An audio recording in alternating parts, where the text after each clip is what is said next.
So thank you very much, everyone. Welcome to the February 8th, 2021 meeting of the Akron Board of Education.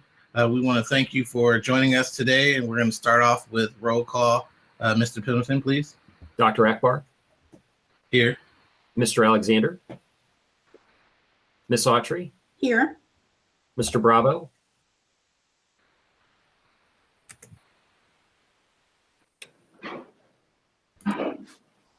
Here, sorry. Thank you. Dr. Hall. Aye. Mrs. Mansfield. Here. And Mrs. McKittrick. Here. And welcome Madison Deese from our Firestone CLC student board member. Thank you very much. Welcome, Madison. We are glad to have you here. And if you could lead us all in the Pledge of Allegiance, that would be perfectly excited and appreciated. I pledge allegiance to the flag of the United States of America and to the republic for which it stands, one nation, under God, indivisible, with liberty and justice for all.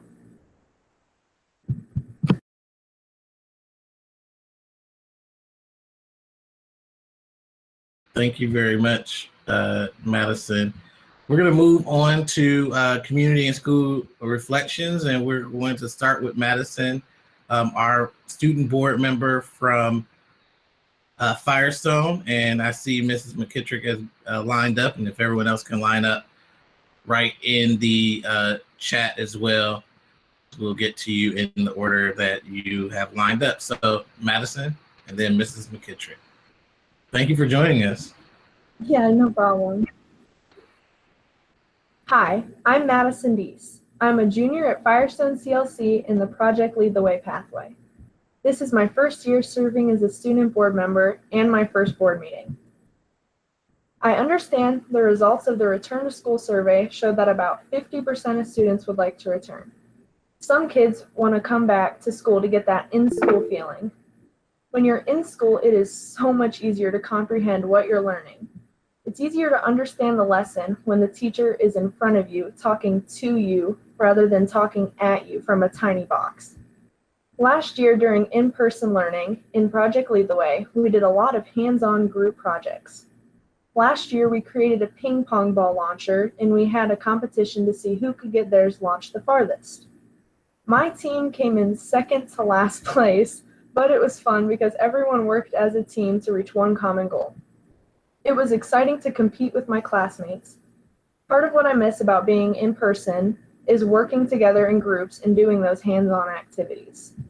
For the other 50% of students who want to remain virtual to finish out the year, need great interactive teachers like Mrs. Walls. Mrs. Walls, my AP Calculus teacher, does a great job at making the virtual class feel like an in-person classroom. She uses Pear Deck, which is a website where students each have their own private slide that only they and the teacher can see. Using Pear Deck, Mrs. Walls can see if students aren't participating, and if they aren't, she messages them on the side to make sure they understand. She also understands that some students are uncomfortable unmuting themselves to ask questions, so she has us type any questions that we have on our Pear Deck slide. She responds to the questions on the student slide and gives us any tips on where to start or how to continue if we're stuck. For the students who want to remain remote, they need more teachers like Mrs. Walls to ensure that they are getting the most out of their lessons. I feel like another reason students would want to remain remote is because they aren't 100% comfortable with being around people yet. These students should be ensured that the proper protocols and regulations are being upheld to keep them safe. A good way to spread this message would be through starting an APS Board of Education Instagram account. Many students check Instagram to get information about their school's sports teams and other events. Many APS updates are posted on Facebook, but mostly parents check Facebook. Students don't really do Facebook. During the pandemic, sports have been a good outlet for me and other students because it's getting us back into that sense of normalcy. I play softball and run cross country, and since we've been remote, we've had to do a lot of class assignments independently. So working with other students again has been really great for everyone. The students and coaches really appreciate the protocols being put in place to keep everyone safe and healthy. Overall, whether remote or in person, students need quality interactions with their teachers, coaches, and classmates to make sure they are getting the best learning experience. My fellow student board member, Kyrese Brunson, is feeling under the weather and could not attend today's meeting. But on behalf of the student board, we wish all APS students, families, and staff good health. Thank you. Thank you very much, Madison. It is really good to hear about your experience, especially having such a good positive experience with remote learning, but also their eagerness to get back in the school building. I think we are hearing both perspectives, and we're glad to hear that from you today. Thank you very much for attending and providing your responses there. I'm going to move on to the other board members, and I know Mrs. McKittrick had, and we'll go to Mrs. Mansfield. Thank you, Mr. President, and thank you, Madison. Couple quick things. First, I'd like to thank Akron Children's Hospital and the APS staff for getting the first round of vaccines to our faculty. I'd also like to give a quick update from our nutritional staff that we've served almost 1.9 million meals since the shutdown began. So that's a remarkable amount of meals if you think about it. And keep in mind that those go to any student, not just APS students. So thank you for that wonderful work to the nutritional staff. And finally, I'd like to thank Mrs. Vincenti, the principal at Glover CLC, and Kathy from the chapel for their bags of love. And I've been fortunate enough to be with them the last 2 Fridays when we handed out those bags of love. So thank you to Mrs. Vincenti and Kathy from the chapel. Thank you, Mr. President. Thank you very much, Mrs. McKittrick. Next, we'll have Mrs. Mansfield. Good evening, everyone. Thank you, Mr. President. Thank you, Madison and Valerie, for those reflections. I think that I would echo what Mrs. McKittrick said about how amazed we were by the work on Saturday.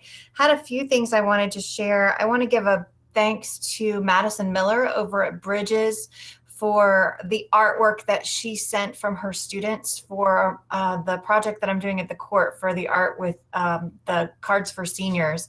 They were great. Love them. They're so colorful and they made me smile last week. So I really appreciate that.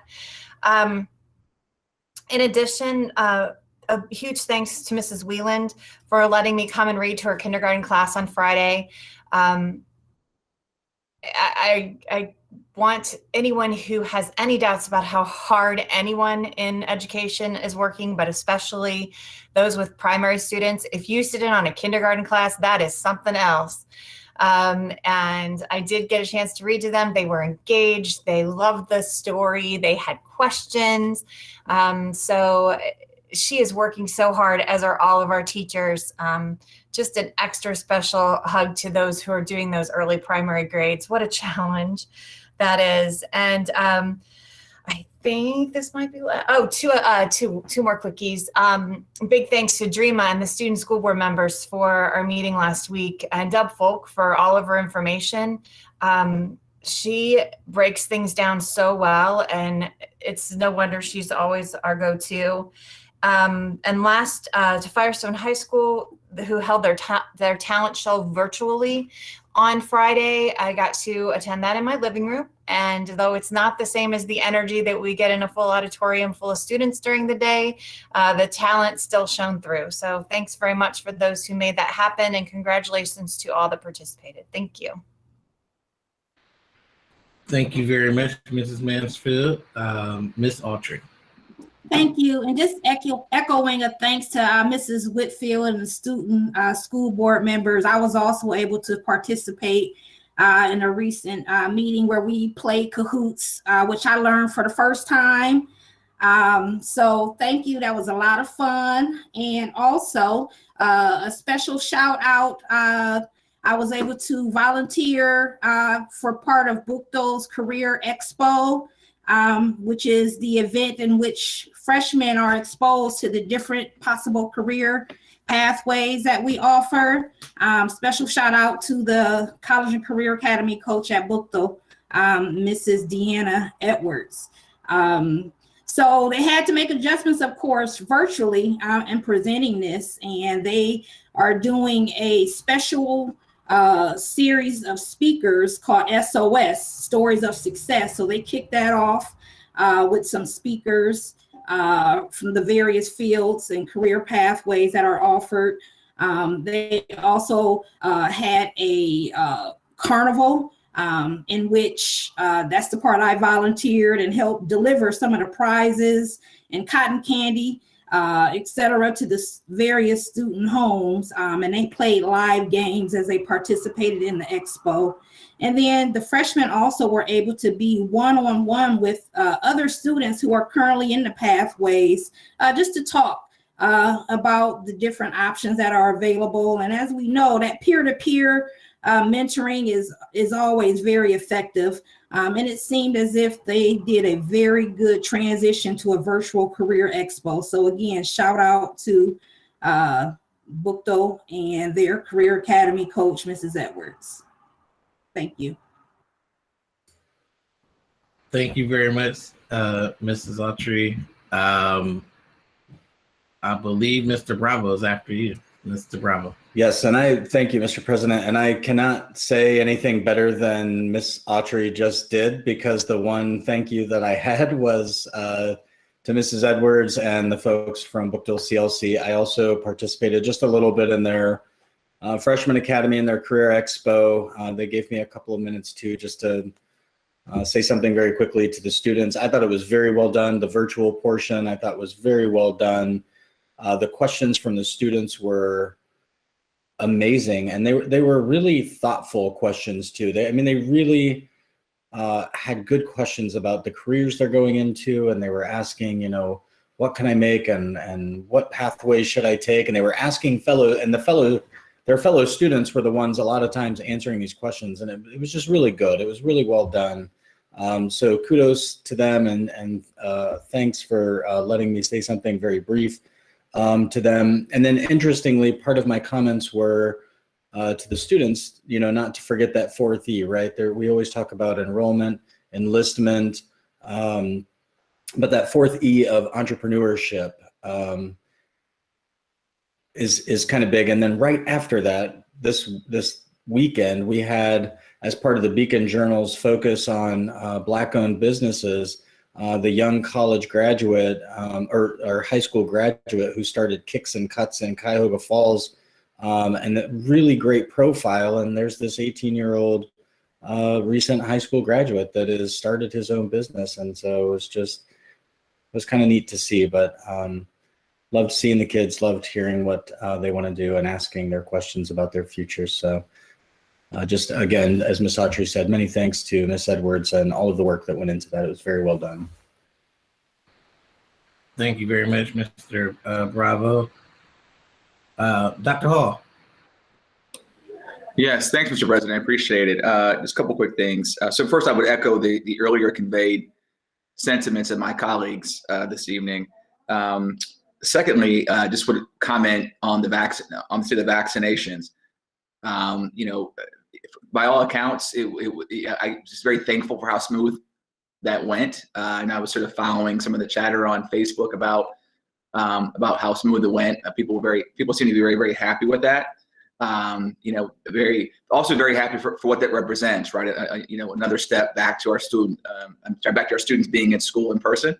So very excited, what the next 6 weeks is going to bring for us.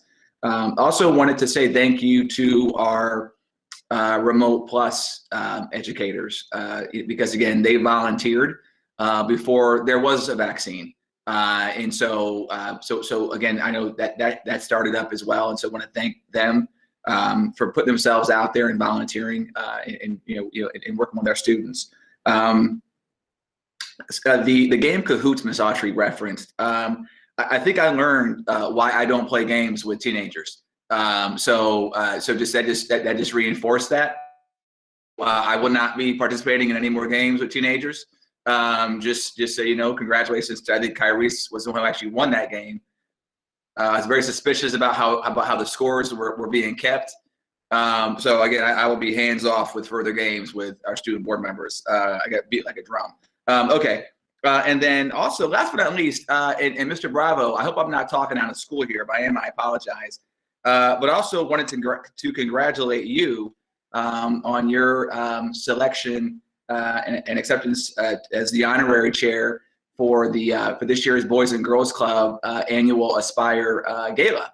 That's going to be in March. And so again, it's a board I serve on and for many years. And so we're happy to have you on board and looking forward to you serving as our honorary chair. So and then so again, congrats again, and Mr. President, I'll give the floor back to you. Thank you very much. Congratulations, Mr. Bravo, everyone, for your reflections. Just a few. Attended the school, the student board member meeting, and I tried to keep up with Kyrese, but I think Diana even got me in the end. So yeah, I think I might be with Dr. Hall and may not play those games anymore.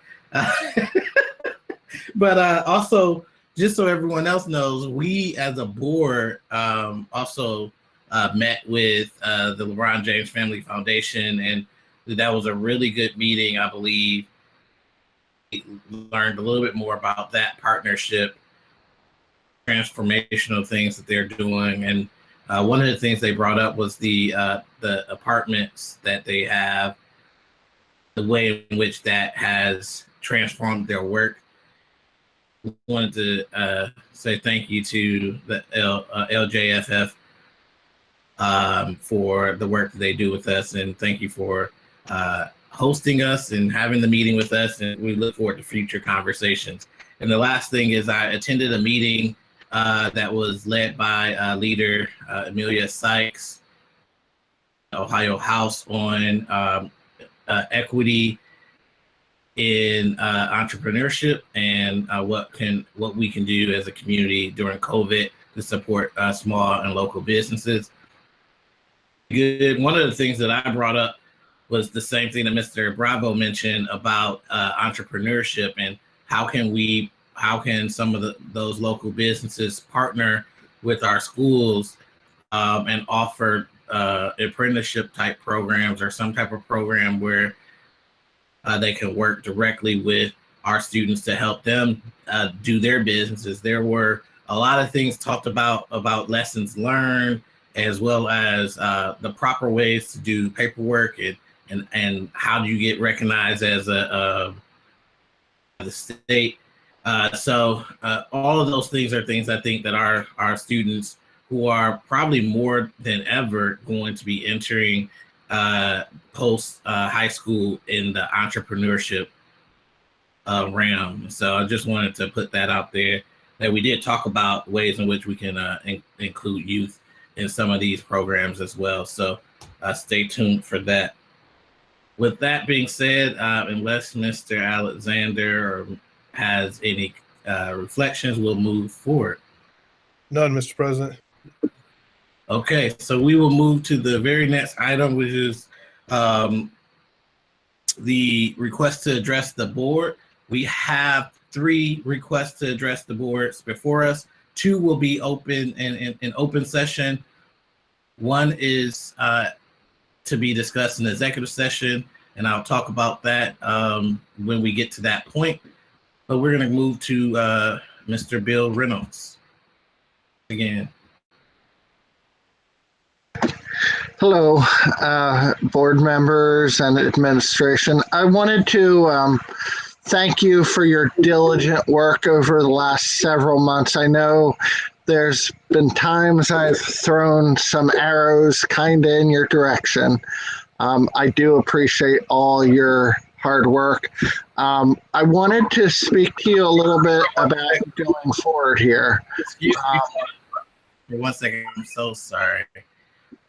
I don't want to interrupt you, but I forgot to share with everyone that there are 3 minutes. Yeah. I know you know, but just so everyone else knows, I apologize. This will not go against your 3 minutes. But I want to thank everyone who has expressed interest to address the board. And based off our policy, we're limiting public presentations to a maximum of 3 minutes.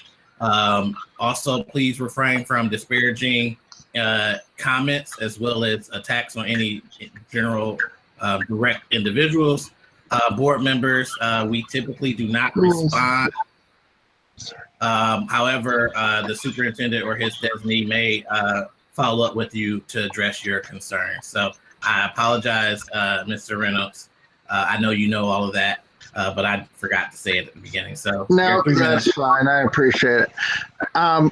So I wanted to thank you for all your diligent work. And I believe it was Miss McKittrick that did say about the kindergarten. Trust me, it's rough.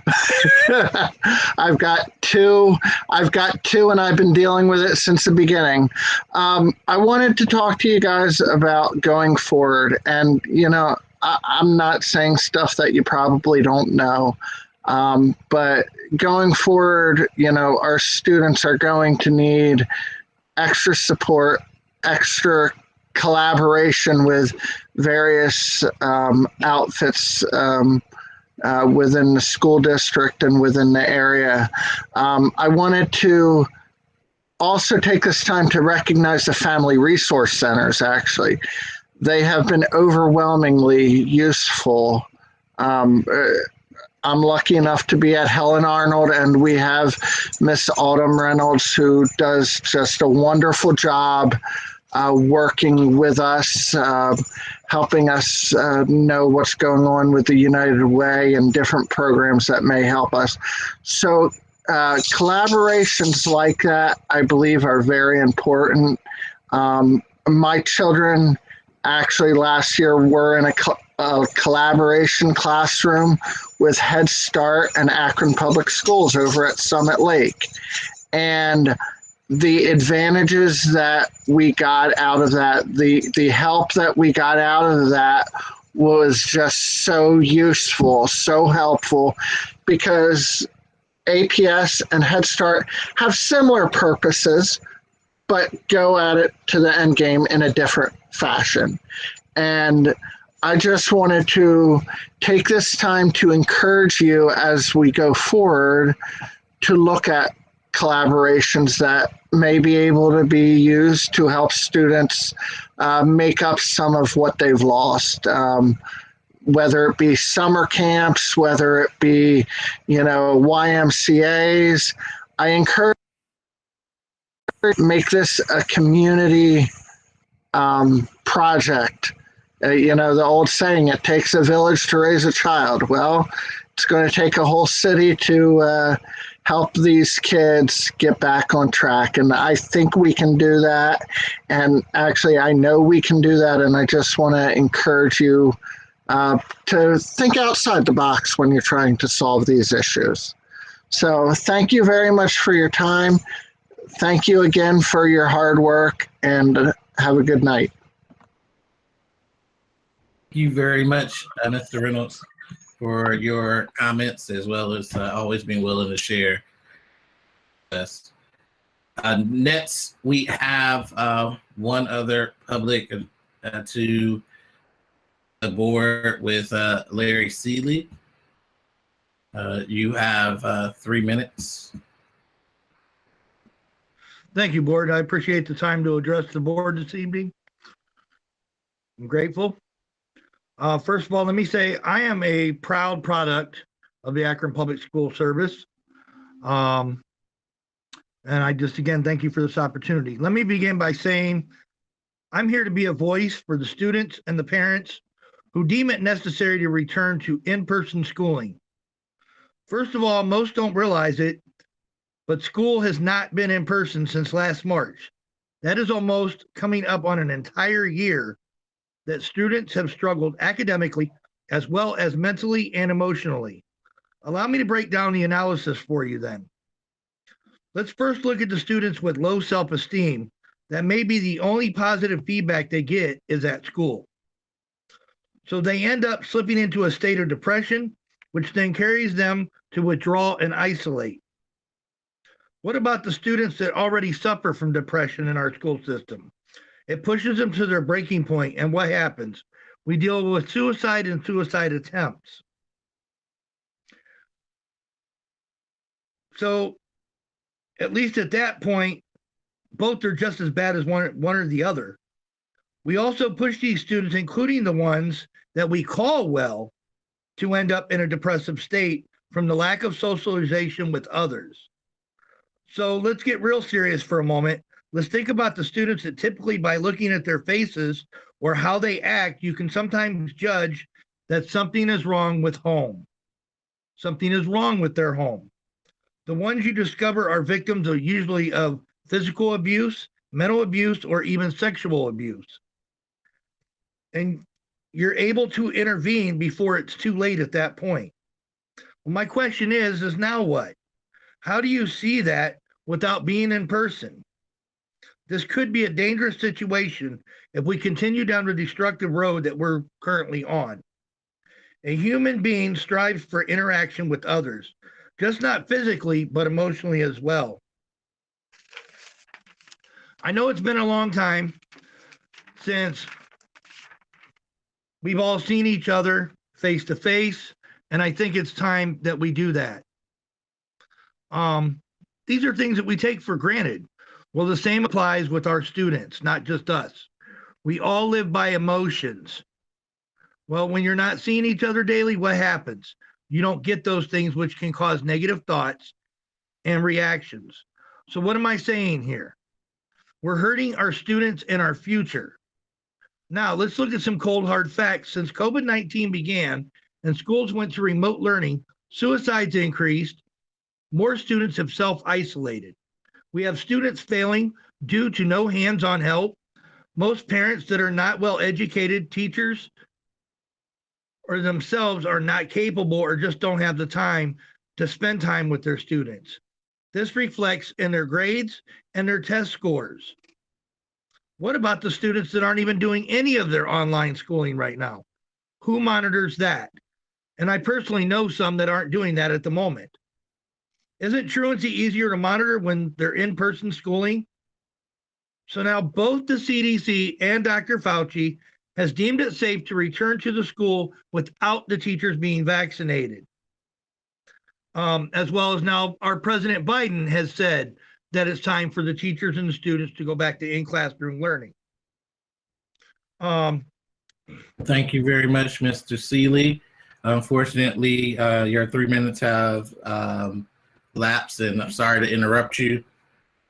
We have more business to conduct today. We'll be happy to engage and connect with you further after the meeting, if you would like to.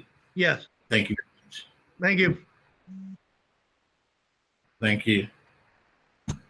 Need to recess into executive session briefly for the purposes of I'm sorry. So we have a need to move into executive session pursuant to Ohio Revised Code 1221.22G1 for the purposes of considering the investigation of charges or complaints against a public employee, official, licensee, or student of the district. To move into executive session. So moved. Second. Okay, it's been properly moved by Mr. Bravo, seconded by Mrs. Mansfield. I think we don't need a vote for that, right, Mr. Pendleton? Yes. All right, Mr. Pendleton, roll call, please. Certainly. Mr. Bravo? I'm so sorry. I'm not unmuting fast enough. Yes. Dr. Hall? Aye. Mrs. Mansfield? Yes. Mrs. McKittrick? Yes. Dr. Akbar? Yes. Mr. Alexander? Yes. Ms. Autry? Yes. Thank you.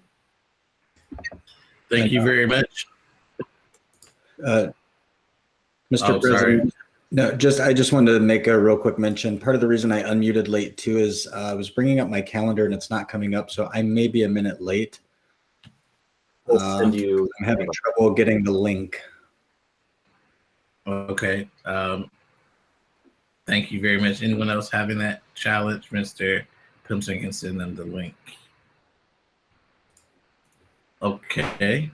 As we are transitioning over, just so that the public knows, we will move into executive session just as if we did in regular board session with 3 minutes for the person to give feedback.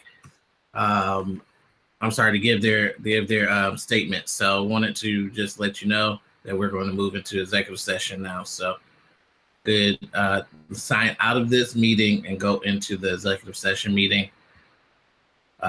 Board members will return soon.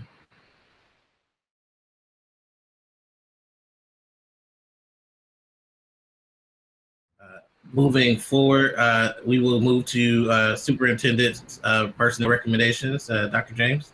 Yes, Mr. President, I wish to recommend approval of the personnel recommendations presented in categories 5 through 16. Thank you very much, Dr. James. We will move to the personnel recommendations. All those in favor? No, I'm sorry, is there a motion? So moved. Sorry. Second. Okay. It's been properly moved by Mr. Bravo, seconded by McKittrick. Any comments or questions? See Mrs. Mansfield. Just real quick, I wanted to wish the best to Mary Spack, as she's mentioned in the board personnel recommendations. Sometimes you don't think of the attendance person as being a really big deal in your life until you have a chronically ill child and you have to call off a lot and you talk to that person a lot. So she was a huge support to my family during a tough time. And her husband was a wonderful influence on my students as well. So I just want to wish her all the best. Thank you for indulging that. Thank you very much. Any other comments or questions about personnel recommendations? Okay, hearing none. Mr. Pendleton, roll call, please. Mrs. Mansfield, Yes. Mrs. McKittrick, Yes. Dr. Akbar, Yes.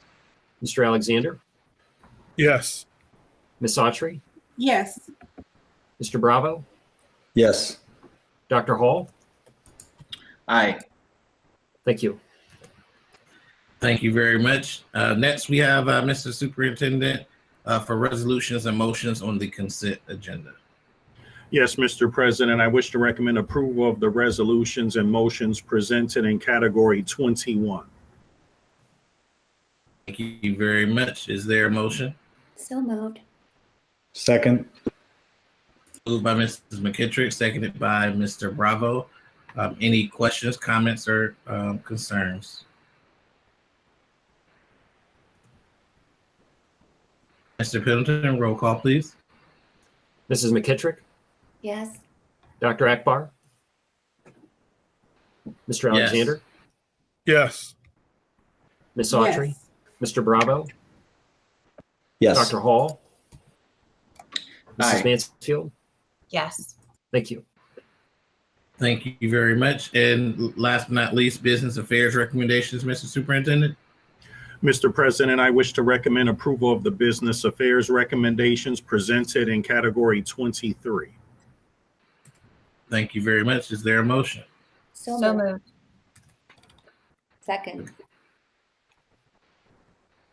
I believe that was a motion by Ms. Autry, seconded by Mrs. McKittrick. Did I get that correct? I heard two at one time. Motion. Who made the original motion? I think it was me and Val, me and Mrs. McKittrick. Thank you very much. So it's been moved by Mrs. Mansfield and seconded by Mrs. McKittrick. Any questions, comments, or concerns? I see Mrs. Mansfield. Just wanted to say that it's with great excitement that we see the Avid Center coming to fruition for more of our buildings. The instructional policy team has had a couple of presentations on this from some staff, and we're looking forward to seeing how that works going forward. Thank you. Thank you very much. Ms. Autry? Yes, thank you, Mr. President. And then I just wanted to acknowledge, for the sake of the public and myself as well, because I learn every single meeting that we have. I think it's important that people know the different things that this district has to support in item 23.8 and then item 23.13. Just acknowledging that we do provide instruction to our students at the Juvenile Detention Center, and there's a need from time to time to upgrade that equipment. So that's included. And then also the upgrades in the electrical system at Elliott. For those of you who may or may not remember an unfortunate incident we had at a football game. So this is related to making sure that that is a safe place for us to continue to host games. You know, we move on with different activities at this board, and people need to know that past things that happened, we continue to work on. So I just wanted to acknowledge those two items in this agenda. Thank you. Thank you very much, Ms. Autry. Very important notes there from you and Mrs. Mansfield. Anyone else? Any other comments? Moving forward, Mr. Pendleton, roll call, please. Dr. Akbar? Mr. Alexander? Yes. Ms. Autry? Yes. Yes. Mr. Bravo? Yes. Dr. Hall? Yes, but I recuse on item 23.13. Thank you for your abstention. Mrs. Mansfield? Yes. Mrs. McKittrick? Thank you. Yes. Thank you very much, Mr. Pendleton. Next, we have Superintendent's report. Dr. James? Yes, thank you, Mr. President. I think someone's sharing their screen to put up a calendar to serve as a prompt. So we have a lot of information to provide this evening. So I'll start off with, as Dr. Hall mentioned in his comments previously, how smoothly our vaccinations went on Saturday. I stopped in for a little bit to take a look how things were going, and there were a lot of smiling faces. I didn't hear anyone screaming or yelling as that long needle went into their arms. Plus, I had to work on getting my parents vaccinated. My older brother and I worked on that over the weekend, so they got their first shot and no side effects. But I'll have Deborah Folk come on and just talk about how we're doing with the vaccines and then what we have in store for this week.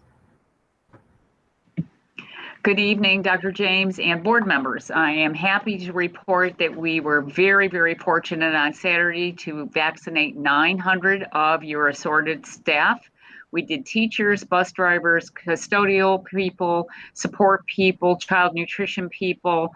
If they called and said they could not attend, we were on the phone calling people in so that we used every last shot, which was the goal. And we got very creative to make sure that we could meet those needs. We did have 2 vaccination clinics, one on the first floor that flowed through the engagement center and the boardroom, and the second was a sign-in near the security desk in the main hall near the elevators, and they went upstairs to the second floor. Lowered the temperature on the second floor in order to help the vaccine stay at the proper temperature, which was critical. And we were very fortunate in having 38 staff members from Akron Children's Hospital process our staff at the rate of about 135 people per hour. The view is that we are so efficient. We are starting with our last 2 vaccination clinics. They will be held Friday, the 12th of February and the 13th of February. The invites went out to the remaining staff that have requested it. It's approximately 1,025 people per day. And we have been efficient enough to increase our vaccination numbers per hour to 240. So we do feel that those people starting at 8 o'clock will be able to be done prior to 2 o'clock on those 2 days. And the invites have gone out, and we're now looking for people's emails, because sometimes when you get an email from something you don't know, and this is a new software program, it kind of looks a little fishy, and people are, this, absolutely, you're supposed to answer it. So we're walking through every one of the requests, and we're having a successful time. And if you want to stop by and see how they look, you're more than welcome to stop by after 8 o'clock on Friday or Saturday, and we would welcome you to observe. If you have any questions, I'm here to answer them. Yes, Mr. Alexander? Yes, Ms. Folk, thank you very much. And it sounds like it went really well. I'm glad that it did go well for the staff and everyone there. Thank Children's Hospital as well, their staff, for being there to give the shots. I noticed on the calendar it says on Saturday, the 6th was the first group 1 in their first shot. Now we have group 2 getting their first shot, and group 2 again, another group 2 getting a first shot again. Are they getting a second shot as well? Yes. Actually, okay. Mr. Alexander, they are, and we are fortunate enough to have the Pfizer vaccine, which allows a 21-day in-between time. So the second shot for group 1, as you can see on the calendar, will be Saturday the 27th, followed by March 5th and 6th for the second shot for our groups that will be going through their first shot this week. Now, I also can advise that because we were lucky enough to get vaccine from Pfizer, the protection day length, I should say, is 7 days. So pretty much within a week after the last shot, the staff that participated on the 27th shall be protected by Saturday the 6th or Sunday the 7th, and the people getting the second shot on the 5th and the 6th of March will be protected by the 13th or 14th. So we are very fortunate in getting that particular vaccine. Okay, thank you very much. You're welcome. Dr. Hall? Yeah, thanks. Yeah, thanks, Mr. President. Ms. Folk, I just had a quick question for you. In thinking about next weekend's vaccination schedule, you mentioned that there are roughly 1,000 folks each day that are going to get vaccinated. Is there a scenario where we would have vaccine left over?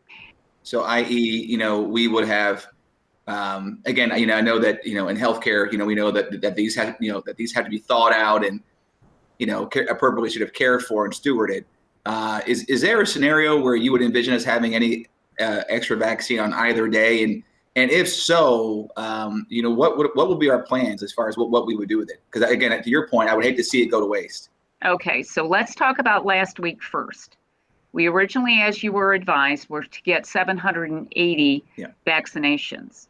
And we got a call on Thursday from Children's that we were going to get a gift of an additional 120 because it has to be used the week it arrives within the district.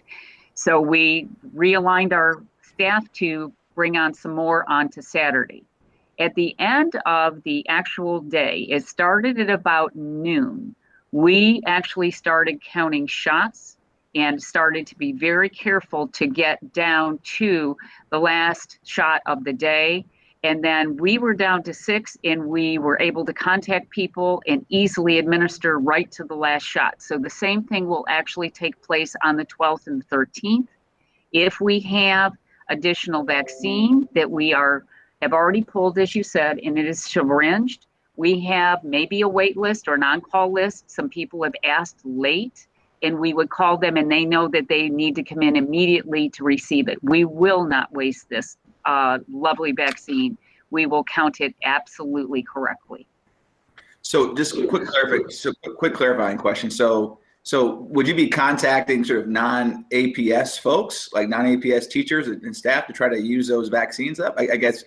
No, we can only do the people within the district, but we have had some staff members who were not in the original request They did not ask for it the first time, but have thought about it and have asked if they could be included in the net, if it became available. So we do have a minor wait list, and they would be the first on our list to call. So those are folks then, and again, my last question, thank you. So those are folks who said no initially or didn't respond in time, and so we're defaulted to no, and so have since had a change of heart and would like to now get the vaccine. That is correct. Okay, great. Thank you, kindly. I appreciate it. You're welcome. Any other questions? I have a real quick question, Dr. Akbar. Deb, just by my calculations, we haven't looked at where the second shot for the second group would be yet. Is that a school day?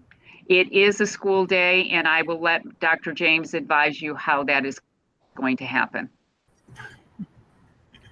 Yeah, so for any of our teachers on that day, we'll have to give them, time if they are, like if they get that shot this Friday, we'll have to give them time to step away and get their vaccine on the 5th. And then, of course, for those on Saturday, that's a non-work day.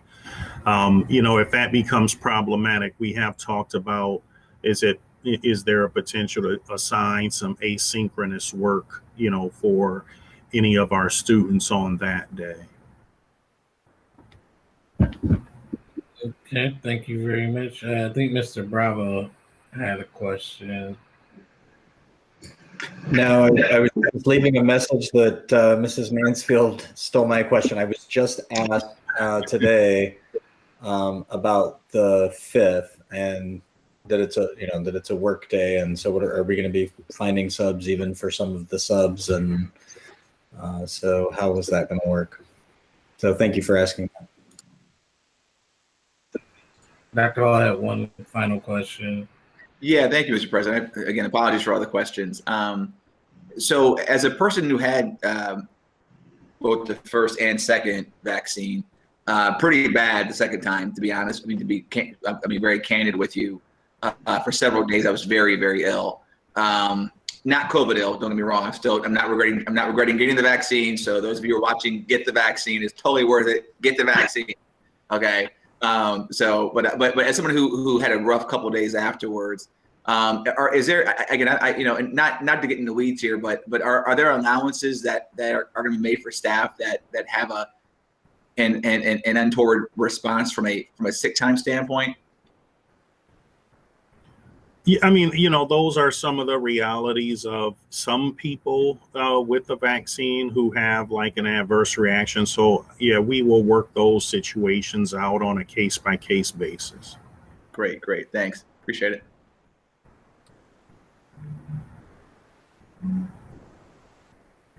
I believe that is all of the questions. I know you have other items, Dr. James. Yeah, so next we'll go into some of our planning. As you are aware, Remote Plus has already started, and we will continue to do Remote Plus up until we actually, start in-person learning. So right now I'll turn it over to Dr. McWilliams-Woods and Ms. Shipe to talk about those plans for how we anticipate a return to school.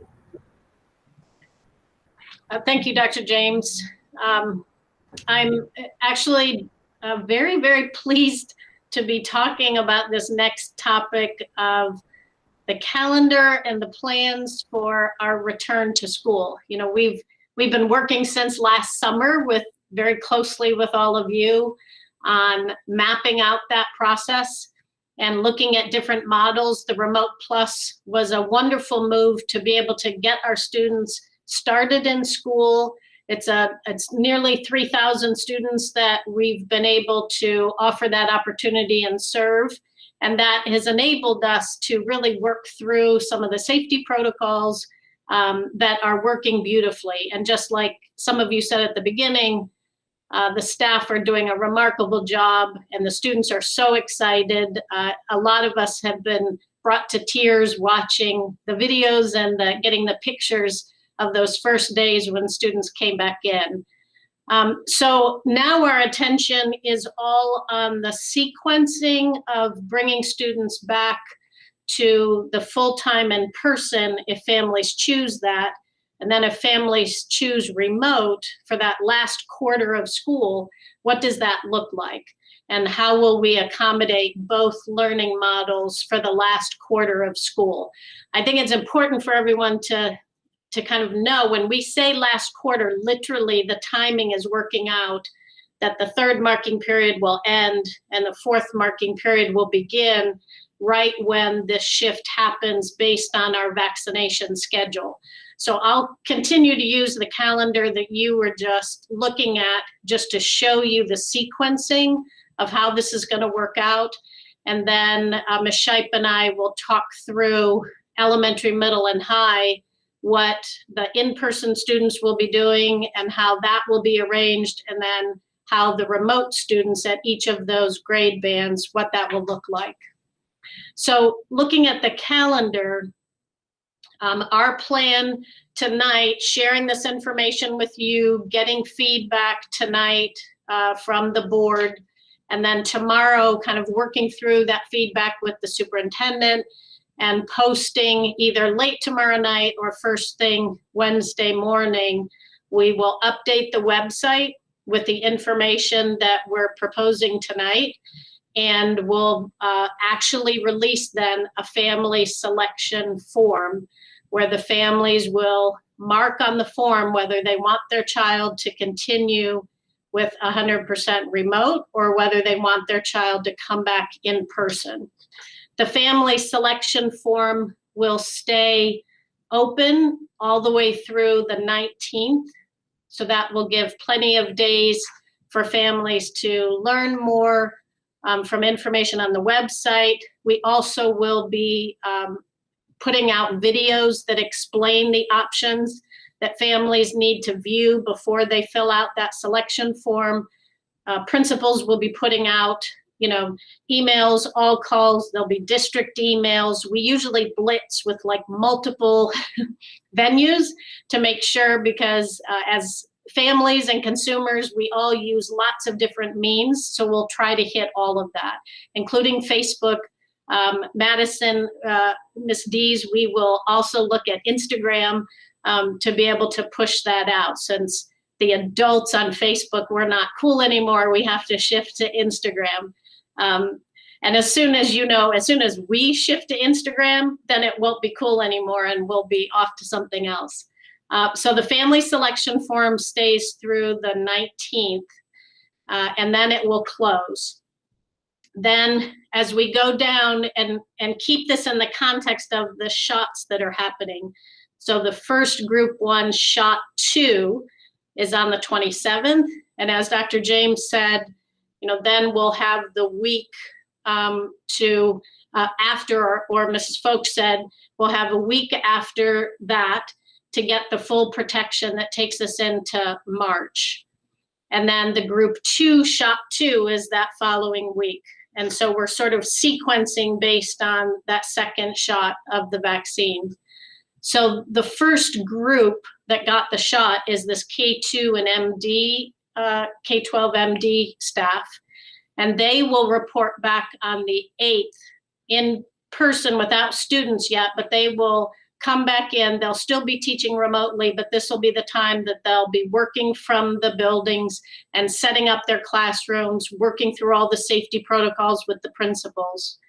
And then the following week, on the 15th, is when we're proposing that the K2 and MD, K-12 MD students start then the following week.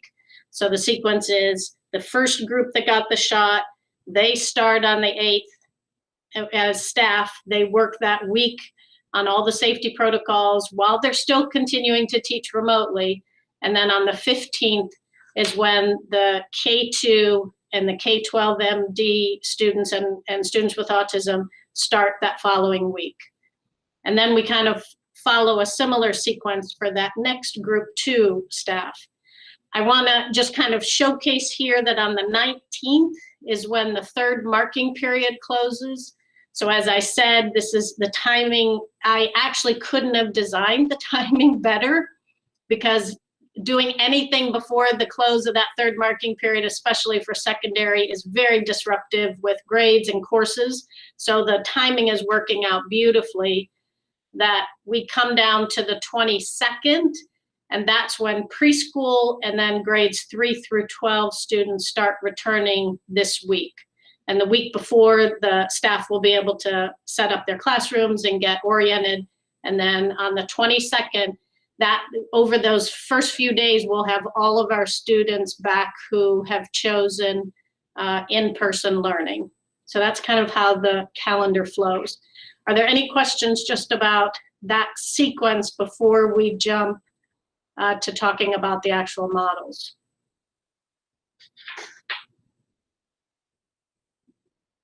Okay, I'm gonna put back on here the family selection form, because what Ms. Shipe and I are gonna talk about now is what's gonna get posted tomorrow, by tomorrow night or early Wednesday morning, what information blitz will go out, and what choice that families are making, and the information. And I sent you the draft documents that show you more detail that you can dive into, but we'll show you sort of summary tonight. So Ms. Shipe, I'll turn it over to you to start with elementary. All right, well, thank you, Ellen. I first wanted to say that if anybody did hear any shouts when they were getting their first shots, it was screams of joy, but most importantly, screams of gratitude. Our teachers cannot get back into the classroom fast enough. And I got a lot of feedback from many, many teachers and educators and support staff. And it was all about how grateful they are to have the opportunity so that they could get back into the classroom and get back to some sort of normal. So thank you to the board and the administration for everything that they did. It's been a long road working on that. But we'll get to the models here. And just briefly, before I start with the models, I want to thank all the committees that have been working so hard on these models, all the teachers and administrators. And that's through weekends.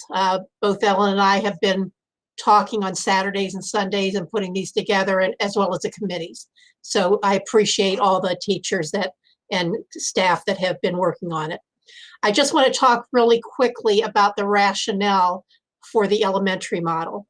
So we had to think prior to developing the model, and the committees were charged with thinking about a few things. The rationale for the models are that, first off, we wanted every student, whether they are on site in person or remain remote, to have support from actual Akron Public School teachers that are focusing on their specific learning environments. And that's what has happened in the past on remote. And if they're staying remote or in person, we always look at that specific learning environment and what that student needs.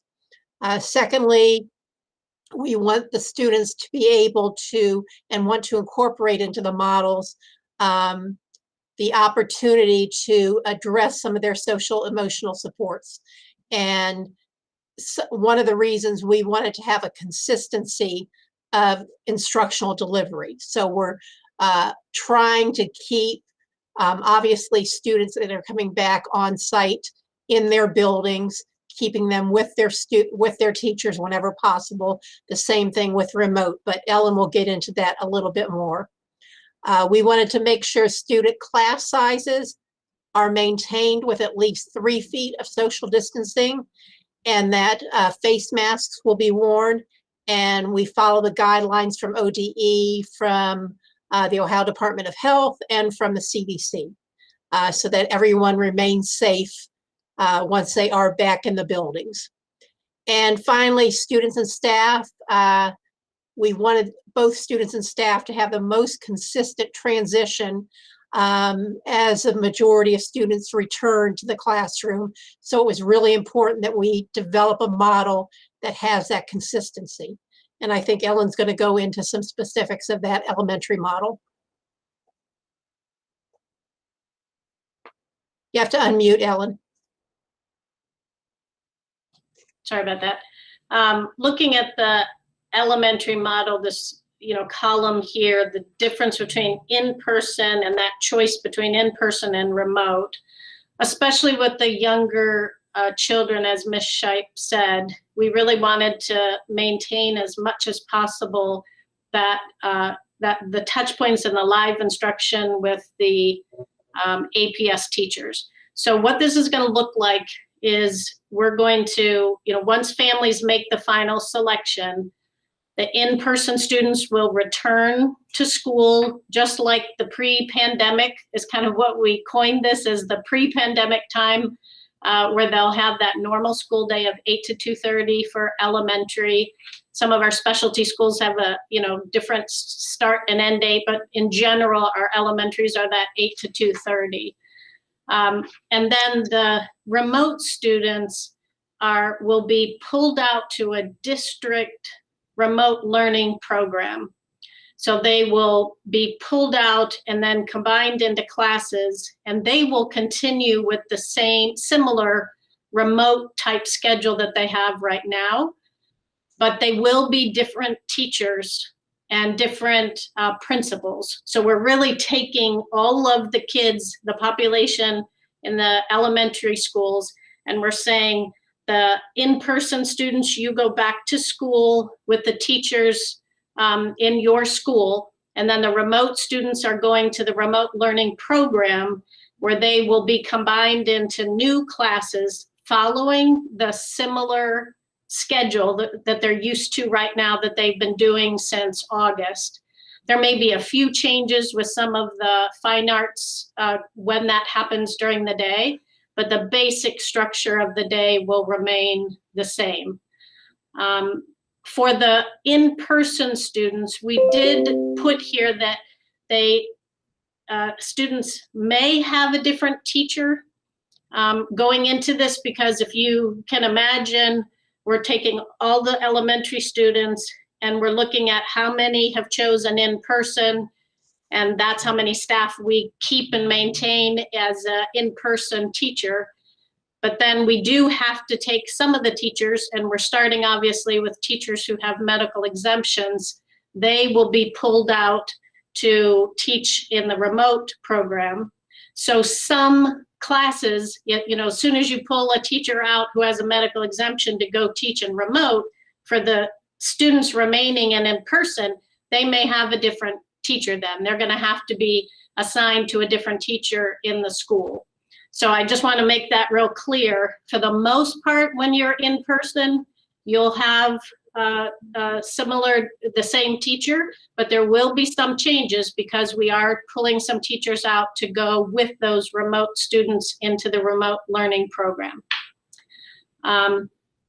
The daily for the remote students, when we talk about the schedule, will be similar, like I said, with a few changes, possibly with when art and music and PE falls. They will have the new remote teacher. There will be a principal assigned to that remote learning program. So the communication will come from that principal and the teachers in the remote program. The remote teachers, just as because I'm sure there's a lot of teachers listening in or will be interested in this question. If you are selected as a remote teacher, so for example, the teacher who has a medical exemption and cannot report to work because of a significant health issue, so you are tagged as a remote teacher, we're not actually moving you to some physical place someplace else. You're staying in your school. So if you're a Hatton teacher, you'll be teaching remotely from, you will still be assigned to Hatton so that you're not fully physically being moved someplace else, if that makes sense. So that's how we're separating out the two groups. So the remote students get live instruction during the day, and the in-person comes back to school in that normal schedule that they're used to, following very strict social distancing. That 3 feet of social distance, they're gonna have required masks and all of the hand sanitizing and all the safety guidelines that we all have on our website for families to see.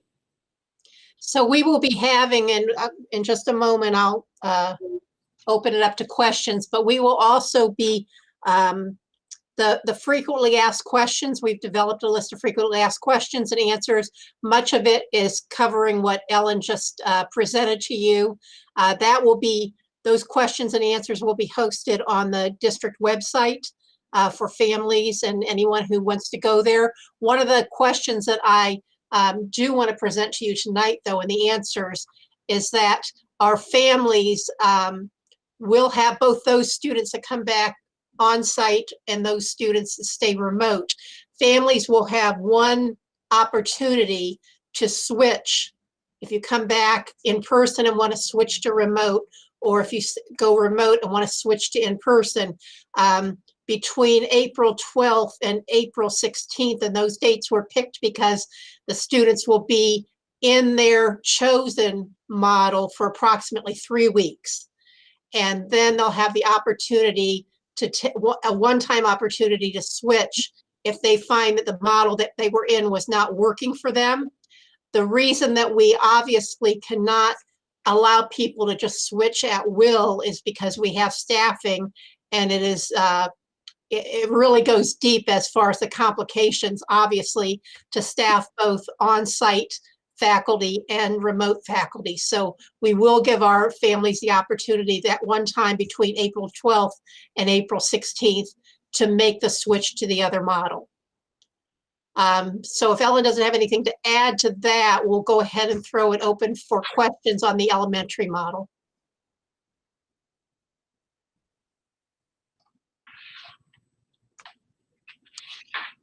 Oh. Yeah, I've got questions.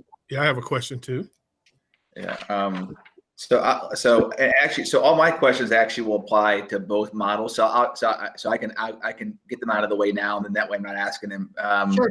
Graduate high school, and I do have more than two, so I'm going to ask my two and then defer to my board colleagues so we can kind of get the round robin thing going. So the first question I had is more of a clarifying question.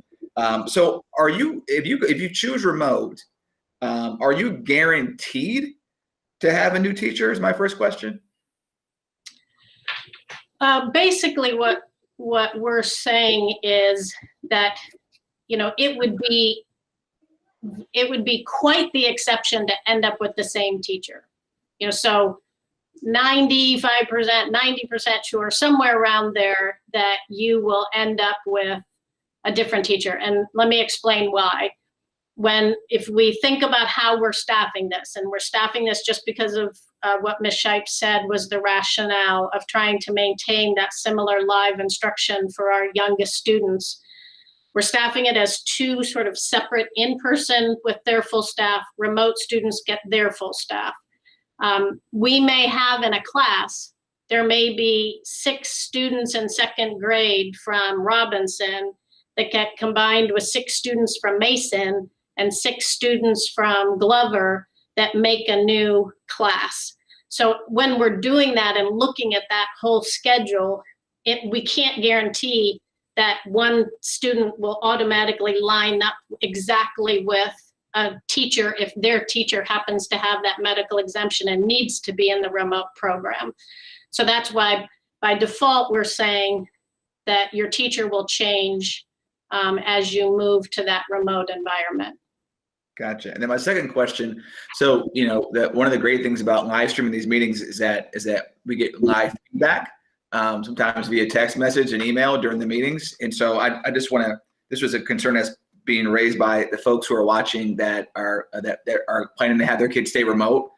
I'm getting the continuity question, you know, and so basically really, and I'm combining some questions here, but really they all kind of go to continuity. So, you know, so we're combining classrooms. You know, my kid has a new teacher, you know, and so, you know, who may not know what their opportunities are, you know, and so now they're going to be in a class full of, you know, it could be kids from cross schools where they have to sort of learn all over again what each student's sort of learning opportunities, you know, maybe are or are not. And so, and kind of the part B of that is, and if you all wouldn't mind speaking, maybe Ellen and Pat both, if you wouldn't mind speaking to the parents who are watching right now, that are feeling, again, because my phone is blowing up, that are feeling like, whoa, wait a minute, like we're being penalized for choosing to stay remote. Help us understand how any of this is fair and equitable to the students who choose to stay remote. That's the question. And so again, want to be transparent with you all and kind of share that concern that I'm getting. If I could just say, a lot of those questions are on the frequently asked question list, and we don't have the time tonight to go over all of them. And I'll let Ellen speak to some of the specific questions about the complications of staffing a district our size. And as often as we can, we're going to keep that continuity, but and even if the teacher in the remote setting is not the teacher that they have on site normally, there's still going to be continuity with the curriculum and the instruction and how we identify the students' needs. So Ellen, I'll let you go ahead and address that. Right. And those concerns, I have 2 children that I've raised and would be right in the heat of that same concern and that same question, because for the last quarter of school, everyone doesn't want a change to their teachers. The only way that we could say 0 change to any classroom would be to stay remote the rest of the year. And we have, the majority of our families are saying we want to be back in school. And I think all of our shared goal has been to have students back in school. So the downside of doing that is we will still have some families who want remote. And the only way to do that is to split the teachers. Some will go to in-person and some will go to remote. And when we do that split, the students, if I'm the teacher, if I'm Dr. McWilliams-Woods, the 2nd grade teacher, half of my kids, if I end up going remote, my other half of my kids are going to be very sad because they're not going to have me in person. Or flip side, if I'm in person, then the half of my kids that want remote are going to be devastated because now they're going to get a new teacher. So no matter which way the teacher goes, half of their class, the numbers right now, it's about 60-some% want the in-person. No matter what, it's about 60% of the families are going to be, happy or sad depending on which way I go as a teacher. The only other option was to not touch the teachers in the school and to let them all stay in person. And then all of the remote students go to more of an asynchronous kind of approach where you'll hear that option at the secondary level. But for elementary, the teachers on the team and the principals on the planning team felt very strongly that elementary students needed an Akron Public School live teacher teaching them, which I think all families would probably agree with that. And the only way to do it is to split the staff in half, and then families end up, then the staffing ends up going that way, and we have to regroup the students for that last quarter of school. And I would like to say that it's all of our hope that families don't look at it like they're being penalized. All of our teachers, even if it's a new teacher to your student, to your child, they're going to be extremely aware of and sensitive to those new students that they haven't had, and to work through any concerns that the families or students have. I firmly believe that. Yeah, absolutely. What I love primarily about all the feedback that we've been getting from families is their desire to keep their teacher, which just warms my heart and makes me so proud to work in this district and to serve this incredible group of teachers we have.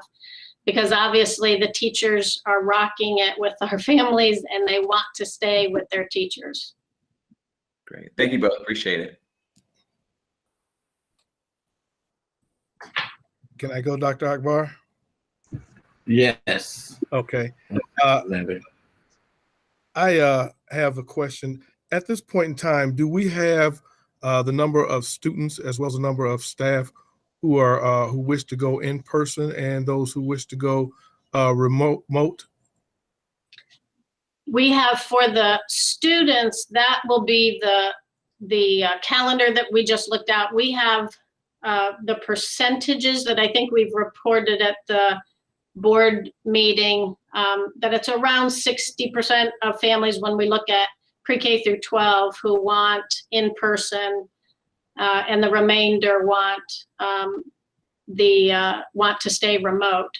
For staff, we have, right now it's around, and we're still processing some of the medical exemptions, but it's around 25 staff. Mrs. McVeigh can correct me if it's changed over the past couple days as they've processed, that it's 25 staff pre-K through 12 who have a medical condition that prevents them from coming in person in this pandemic time period. So those teachers, but that's pre-K through 12. So we'll use them at secondary, we'll use them at elementary. But for elementary, we'll still have to pull some additional teachers. We don't have enough of the teachers who have the medical exemption. We're going to have to pull some other teachers to stay 100% remote. And Ms. Shipe and I are working through that process with Mrs. McVeigh and the superintendent on how that selection process will work. So it sounds like you're saying we have 75% of the staff who are going to be coming back, and 25 maybe, or less than, I'm sorry, it's probably about 80 or 90% of the staff who are willing to come back, and we're going to have maybe a small number of just teachers who are not going to be coming back, and we're doing the remote. Yeah, so I don't know quickly what that percentage is, but nearly every staff member, when you think that we have, almost 2,000 teachers and tutors that work for the district, it's a very small number that have the medical exemption, that we have to put in that remote environment. But for elementary, we will have to pull some additional based on the number of families that choose remote. Okay, And just before I go on, if there's a follow-up question, I'm just anticipating that for the family surveys, I kudos out to the principals in the buildings, because they have been and will continue to try to follow up with families that will miss the survey or not fill out the survey. And up until the last date there on the calendar, those that do not fill out the survey, they will reach out to them. If at the end of this, when we need a number, there are still some families that have not filled out that survey, then their student will be assigned to in-person learning. So if the families are watching tonight at the board meeting here, I just highly encourage families, once that survey comes out, to complete it and put their choice for their students. I'm so glad you brought that up, because boy, is that important, that once the survey closes on the 19th at 5 o'clock, and we will call every family that we haven't heard from, and we will reach out multiple ways. But if we don't get the survey, the selection form filled out by 5 o'clock on the 19th, by default, they will be assigned to in-person learning, because we would love for all students to lean in towards that in-person learning, but we know that there's some families that absolutely, for lots of different reasons, will also want to keep their students remote. But by default, if we don't hear from families, we're going to mark down that they want in-person learning.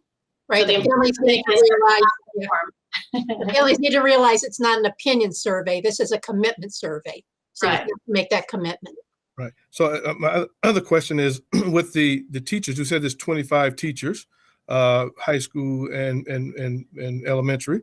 Are there any teachers who do not want to come back because of the pandemic? Are there more teachers? So it would be more than just 25 teachers, or are everybody other than the 25 are saying, I'm coming back? Yeah. I'll let Mrs. McVeigh jump in here too, but we all, because we're all have the opportunity to get vaccinated, everyone is coming back. And we've communicated that to staff that that with the vaccination, even if they choose not to, which is, you know, tiny, very small, and primarily that's because of medical reasons, they still are required to come back unless you have a medical exemption approved by Human Resources. So that notion of, you know, how we make the selection, if we do have to pull some additional teachers, Ms. Shipe and I are still working through that with Mrs. McVeigh to figure out, but we're going to wait until we see the exact numbers of students who want the remote, and then we'll know exactly how many teachers we need to assign to the remote learning program. Okay. I'm sorry. Just one last piece. So now you said that Human Resources will be the one who will determine the teachers are coming back. So now if a teacher comes back and also they have a medical restriction, that they will be put as remote. Is that correct? That's correct. That's the term. The formal term is medical exemption. If they have a medical exemption, they have already processed nearly every single application, and that's the number, around 25, and they will automatically be assigned to support the remote students. All right, that answers my question. Can you say Human Resources will determine? I said, well, wait a minute, Human Resources is not the medical, so it can't be Human Resources determine what a medical says that has to occur. You know, the Human Resources can say, yeah, we want everybody to come back, but if a person has a medical restriction saying they can't, then they have to do that. So I wanted to make sure it was clear. Well, it depends on the medical restriction, and maybe after McVeigh can answer that. Yes, I was going to, just to kind of tag into the conversation, I will say, like Ellen said, most of our staff who said that previously said that they would have a medical reason to continue to work remotely are now saying, a vast majority of them have said that as long as I'm getting the vaccine, then I will be able to return in person to work. And in fact, many of them are excited to be able to come back. So it is just a small number of folks that have said that they have a medical reason to continue to stay remote. And for those individuals, we are requesting the medical documentation from their physicians to document that. And then those are the teachers that we will be looking at, or at least first, to do the remote teaching. Okay. Yeah, it's nothing against you and Todd, but I just wanted to, in Human Resources. No, we know we have to get the medical to back it up. Yes. Piece, and we want to make sure that we don't violate that and get ourselves in any trouble. Right. Okay. Sure. Thank you. Any other questions for Ms. Woods or Ms. Shipe? Okay, hearing none. Oh, I'm sorry. I'm sorry, Dr. Yeah, that's okay, Dr. Huckberg. I think we'll go, if it's okay. Oh, Dr. Hall, did you have questions about elementary? Because then we'll go on to secondary. Yeah. Again, yeah. Thank you. I appreciate it. Again, I was trying to be collegial and only ask 2 questions at a time. So Mr. Alexander actually asked a question that kind of dovetailed into what I was going to ask, which was relating to. So one of the things that was pointed out, or actually being asked, is what. So teachers there are teachers that have a medical restriction pool. What about teachers who actually refuse to get vaccinated? So again, because I've had some parents ask, like, what my student being in class, the teacher has refused to get vaccinated. So so someone to raise that one for you to be able to reply to, to folks who are watching this they're asking me that question now in real time. So that's my first question. I got one more, and that's it. So the response to the question is we are not in a position to force people to vaccinate. We are very pleased that we have a very high percentage, and every day it seems to go up because we get contacted by more and more staff in general, like all staff, our plumbers and our mechanics and our bus drivers, to be added to the vaccination list. So, and we are not able to we've been asked by some parents, can I see if my teacher was vaccinated? And obviously, because this is a medical area, we can't share that information, but we can say that we have a very high percentage, and we'll be able to report out after this next weekend of round 2 what percentage of our teachers are vaccinated. Because I think that's the primary question from families, is that percentage for the teachers. So this is a follow-up to that. So part B that. So basically, so what you're saying is that we haven't decided yet. So if a teacher decides to not be vaccinated, that would not automatically put them in the remote bucket. That's correct. That's correct. If they choose not to be vaccinated, they're still coming back to work on the date on the 22nd. If you're grades 3 through 12, that's the date you are coming back to work. So that provided with the exception, if I could, with the exception of the people that have a medical reason for not being vaccinated. That's correct. Gotcha. Okay. And then the last thing I had was, so I think we've created some confusion, again, because there's some questions that are popping up about this.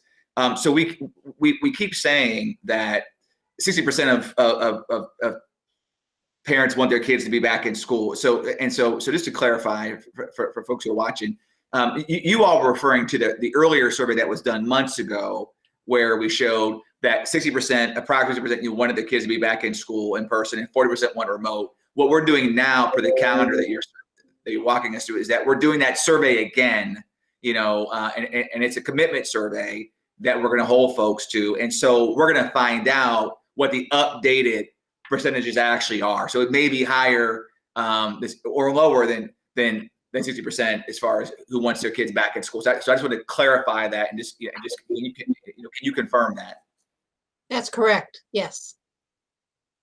That's correct. And it wasn't months ago. It was just actually a few weeks ago, the family input survey, where Ms. Shipe and I needed just the pulse of the families on where they were to help inform the models that we're sharing tonight. And that helped us think about where the numbers were going to be. Because if it was 90% of the families wanted to come back in person and 10% were leaning towards staying remote, there's different kind of decisions in terms of staffing those.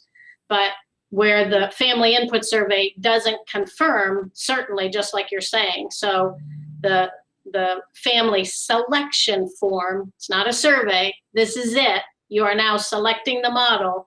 That goes out tomorrow, or at the latest Wednesday morning. We'll post that and push that out.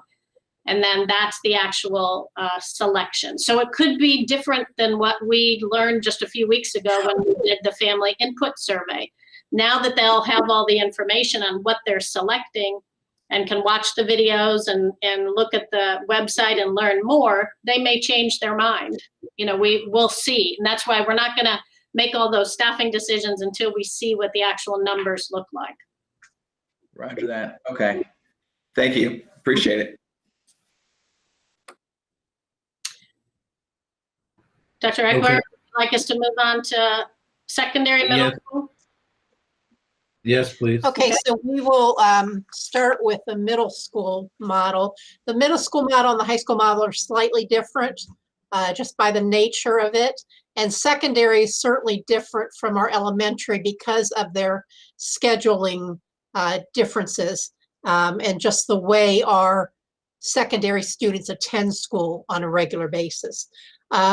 Rationales were very similar. The student support, addressing social emotional needs, keeping class sizes, and also all the safety measures. Those were very similar to the elementary model. There is one different rationale we do have for secondary, both middle school and high school, and that is that the remote students will be receiving, because our elementary students in remote will actually have an APS teacher because they'll be in a district-wide remote classroom.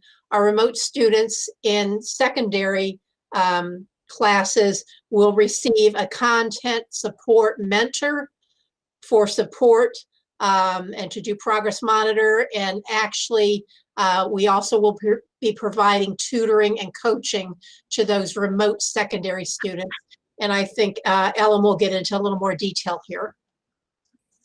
Yeah, so So elementary is sort of this 2 remote learning program with similar instruction, and then the in-person kind of goes back to that pre-pandemic look. For middle school, and this is similar to high school, but you'll see there's a little bit of a difference. The middle school is kind of in the middle of what we're proposing for the high school and the elementary. It's a combination approach for the middle school where the students who choose in person will go back to the regular schedule. Again, this pre-pandemic type schedule. There will be minimal teacher and classmate changes. For secondary, when you start to get into all of the hundreds and hundreds and hundreds of courses that are offered at the middle school and then especially at the high school level, for the last quarter of school, we could not disrupt the entire schedule by pulling lots of teachers out to go do the remote education. And that's the nature of secondary because of the amount of courses. And when you think of middle school and high school schedules, because of the hundreds and hundreds, I'll give you a number at some point because we started adding up all the courses that we offer.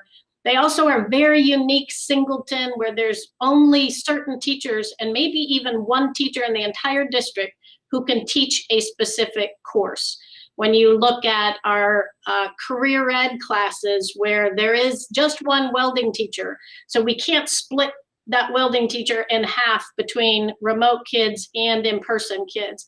A lot of our honors classes and AP classes and IB classes, you can't physically split those courses out, and we would never be able to find the number of teachers we need to split all of those courses. And you add in, this is the last quarter of school.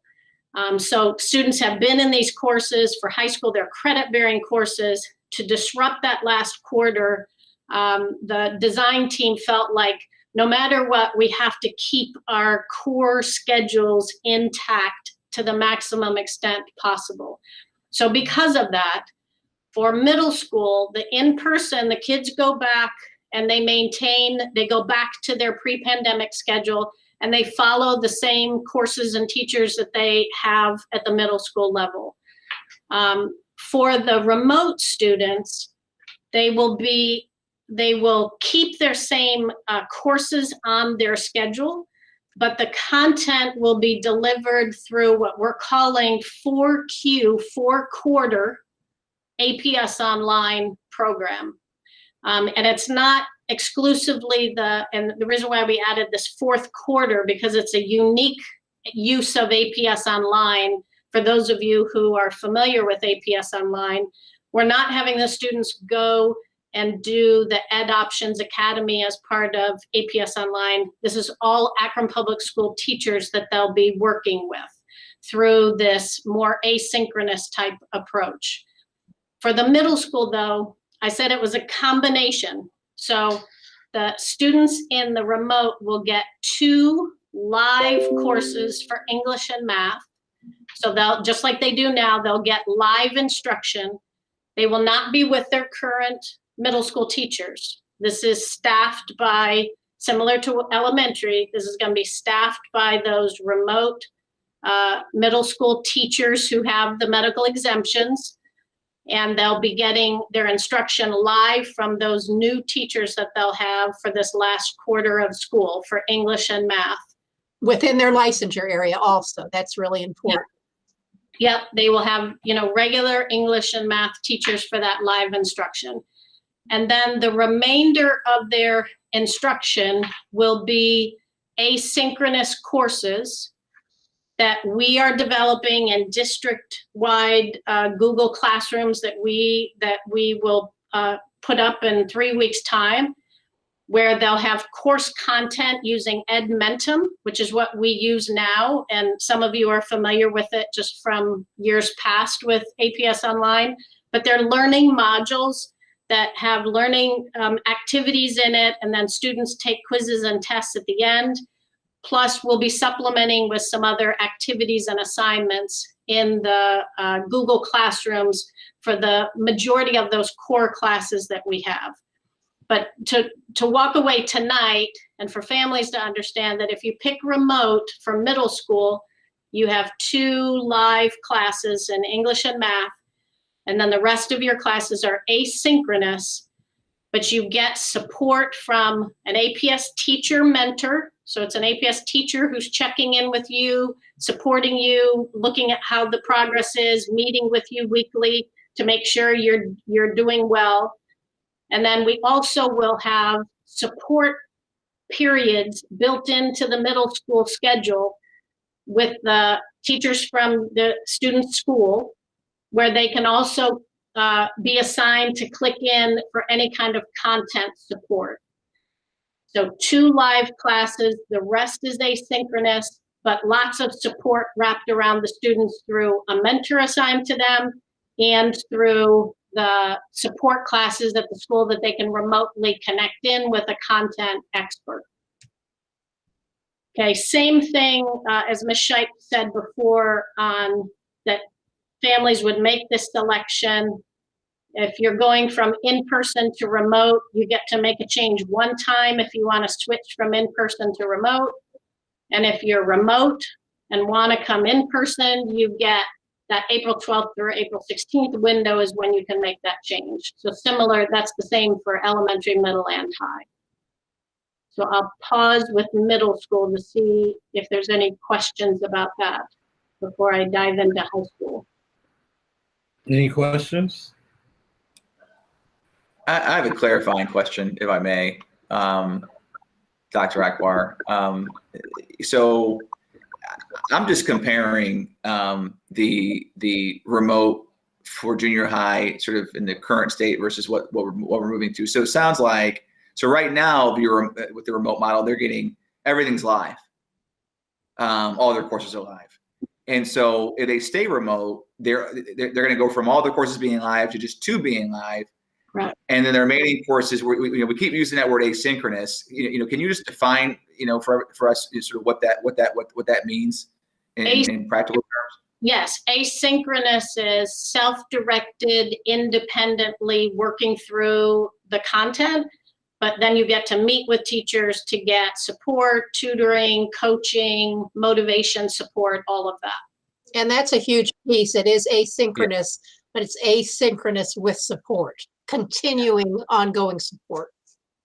Right, which is very different than, if you think of all the remote schools that are out there, online schools, that we're adding a lot more support with Akron Public School teachers and staff to help students step through the modules. And again, we're talking about the last quarter of school as they work through that. Gotcha. So for example, my science course would be asynchronous, and that would be delivered through, you're saying a vendor like Edmentum would be like, is the vendor, or? It's just the content, right? We've purchased it. So it's similar to how we purchase textbooks. So it's the content. There's online digital learning modules. It's just called Edmentum that we already use. We use it for other students who need to have digital online options. So, and it also aligns with our pacing guide. So it's much better than to send them off to some contracted online, which is what most districts have done in this area and across the state, is they just contract with somebody else to provide it. We're designing it. We're pulling which modules the students need based on exactly where everyone in the district is at the end of this 3rd quarter. So it's much more tailored towards an Akron Public School lens. Gotcha. And so my last question may sound like, so again, I feel compelled to ask this question. So are we suggesting then that from a quality of education standpoint that the in-person and the remote are equivalent? It is different, but the quality is equivalent. And the reason why I will say that with such confidence is that we have been doing this since 2014-15. We have APS online. We have about 350 students per year who we educate. And if I didn't think it was quality, I would not I would not support and let us have that program. So what we've done is for the same type of program, but we've really ramped it up to wrap a lot more support. We've pulled it into all Akron Public School teachers, and added support, the content support classes that they'll have, and the APS teacher mentor, so that it's much more tailored towards our students with a lot more support, so that it isn't, so that they can get through the last quarter of school. So yes, it's different though. So families need to understand, obviously, that it's more asynchronous and self-directed than what they're used to today. And I might add, for those watching, and even if we have students watching, not only do we think the quality is the same, we believe the rigor is the same also. They will be getting rigorous curriculum. We have been doing this for a long time. And in addition to what we have been doing with our online piece, we've added additional supports. So I think that we're very, very close, if not there, as far as quality and rigor with both models. Great. Thank you both. I appreciate it. Thank you very much. Any other questions? I have one, but I want to give it to everyone else.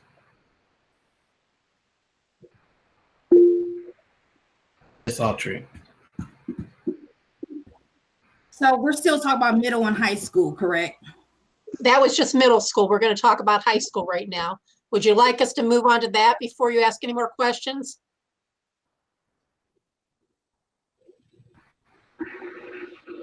Ms. Autry, you can. Okay. Go ahead.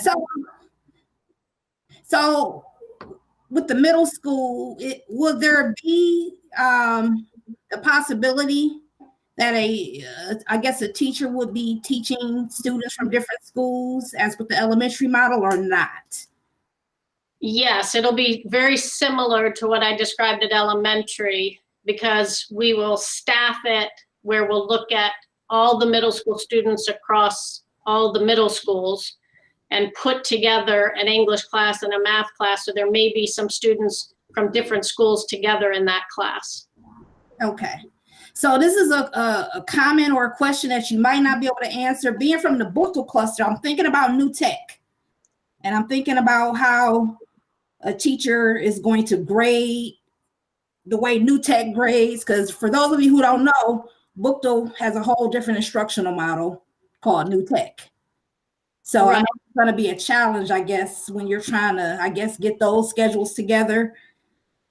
Yeah, for the students, and there'll be additional guidance that Ms. Shipe and I will continue with the shared leadership teams that we've been working with on grading because what we do know today is that last quarter, that grade will be assigned by the new teachers assigned from the 4Q APS online program. And for the elementary, it's called the remote learning program. They will be grading those assignments and looking at the completion of the modules and putting together a grade. And then that will be combined with what the student has done up until the third quarter.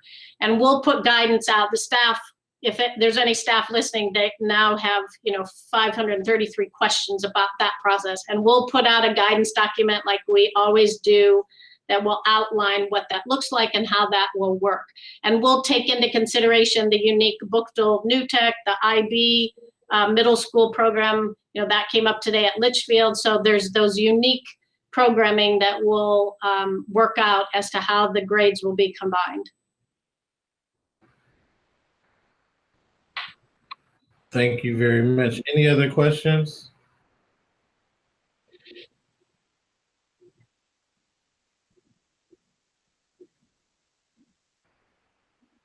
Okay, so I just have one question, but before I say ask a question, I just want to you, Dr. McWilliams-Woods, and Ms. Shipe and your entire committee, because I know it's been a group for all of your work in this as we march towards the know if I want to call it a finish line, but the march towards the line towards moving back to in-person learning.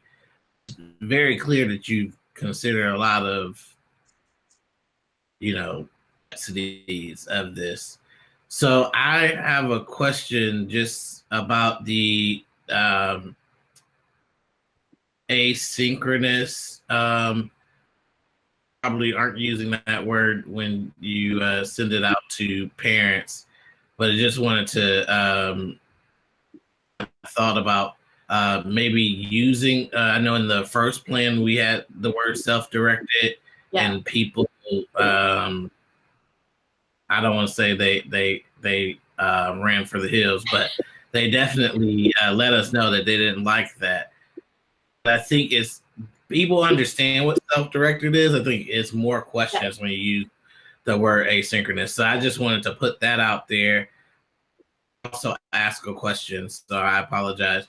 So with the 2 courses that are live and everything else is asynchronous, would the teacher mentor be like a similar course like the what do you call those, dropout recovery schools, where the student is doing the lesson but they're there to support them, or is it more like a scheduled check-in?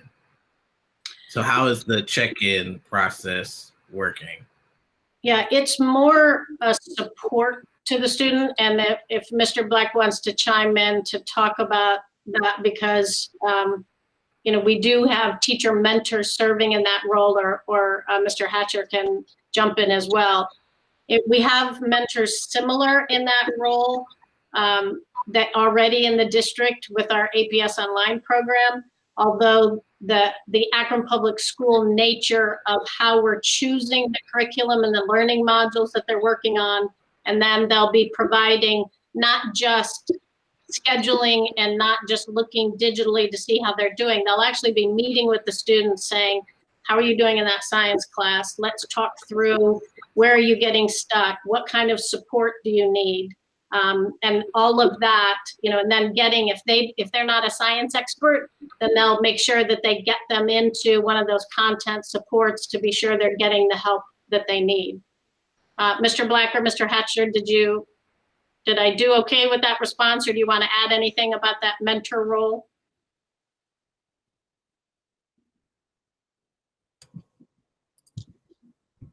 Yes, your explanation was excellent.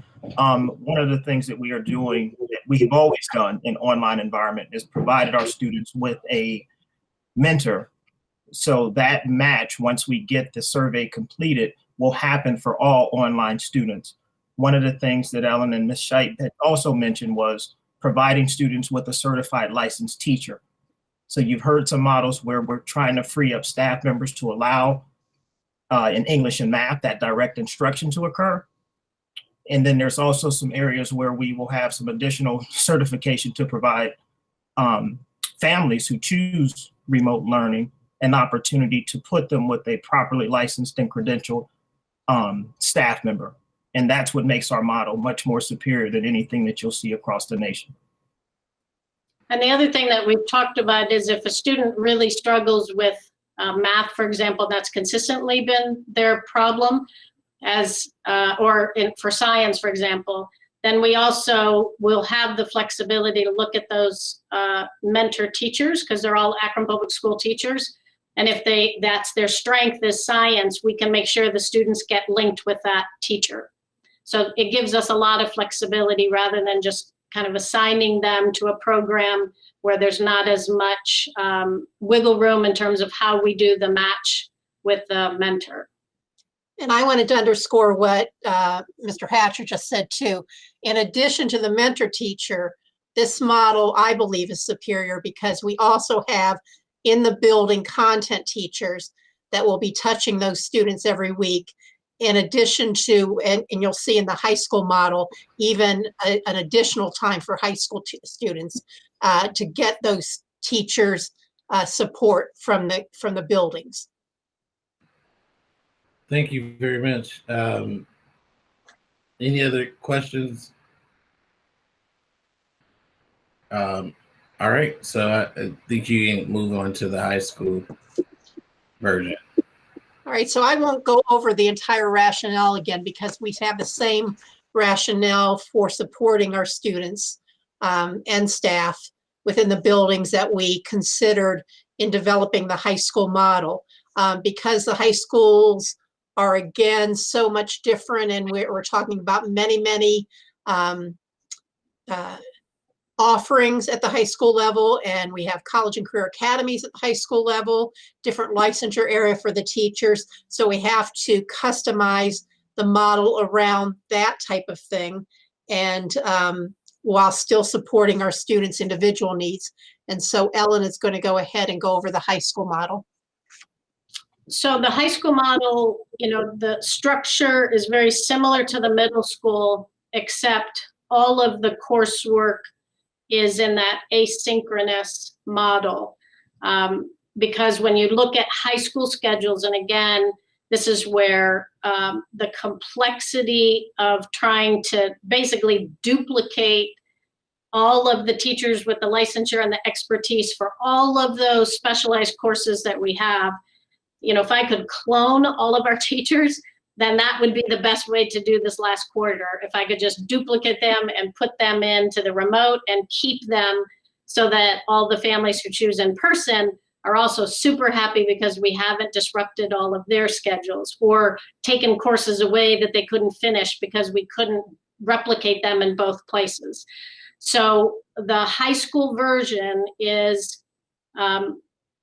same that the students are still enrolled in their school following the same courses that they have, although all the courses are offered asynchronously, where we are taking responsibility for the mentor, APS teacher, the design of the learning modules and the curriculum that the students are doing, and the content teachers that the high school will have support periods built into the schedule with the regular high school in-person teachers so that kids can be assigned if, for English support or for math support or science support. There will be periods built into the high school schedule where students, the remote students, can go get tutoring, support, kind of explanation of anything that they're getting stuck on in their self-directed learning.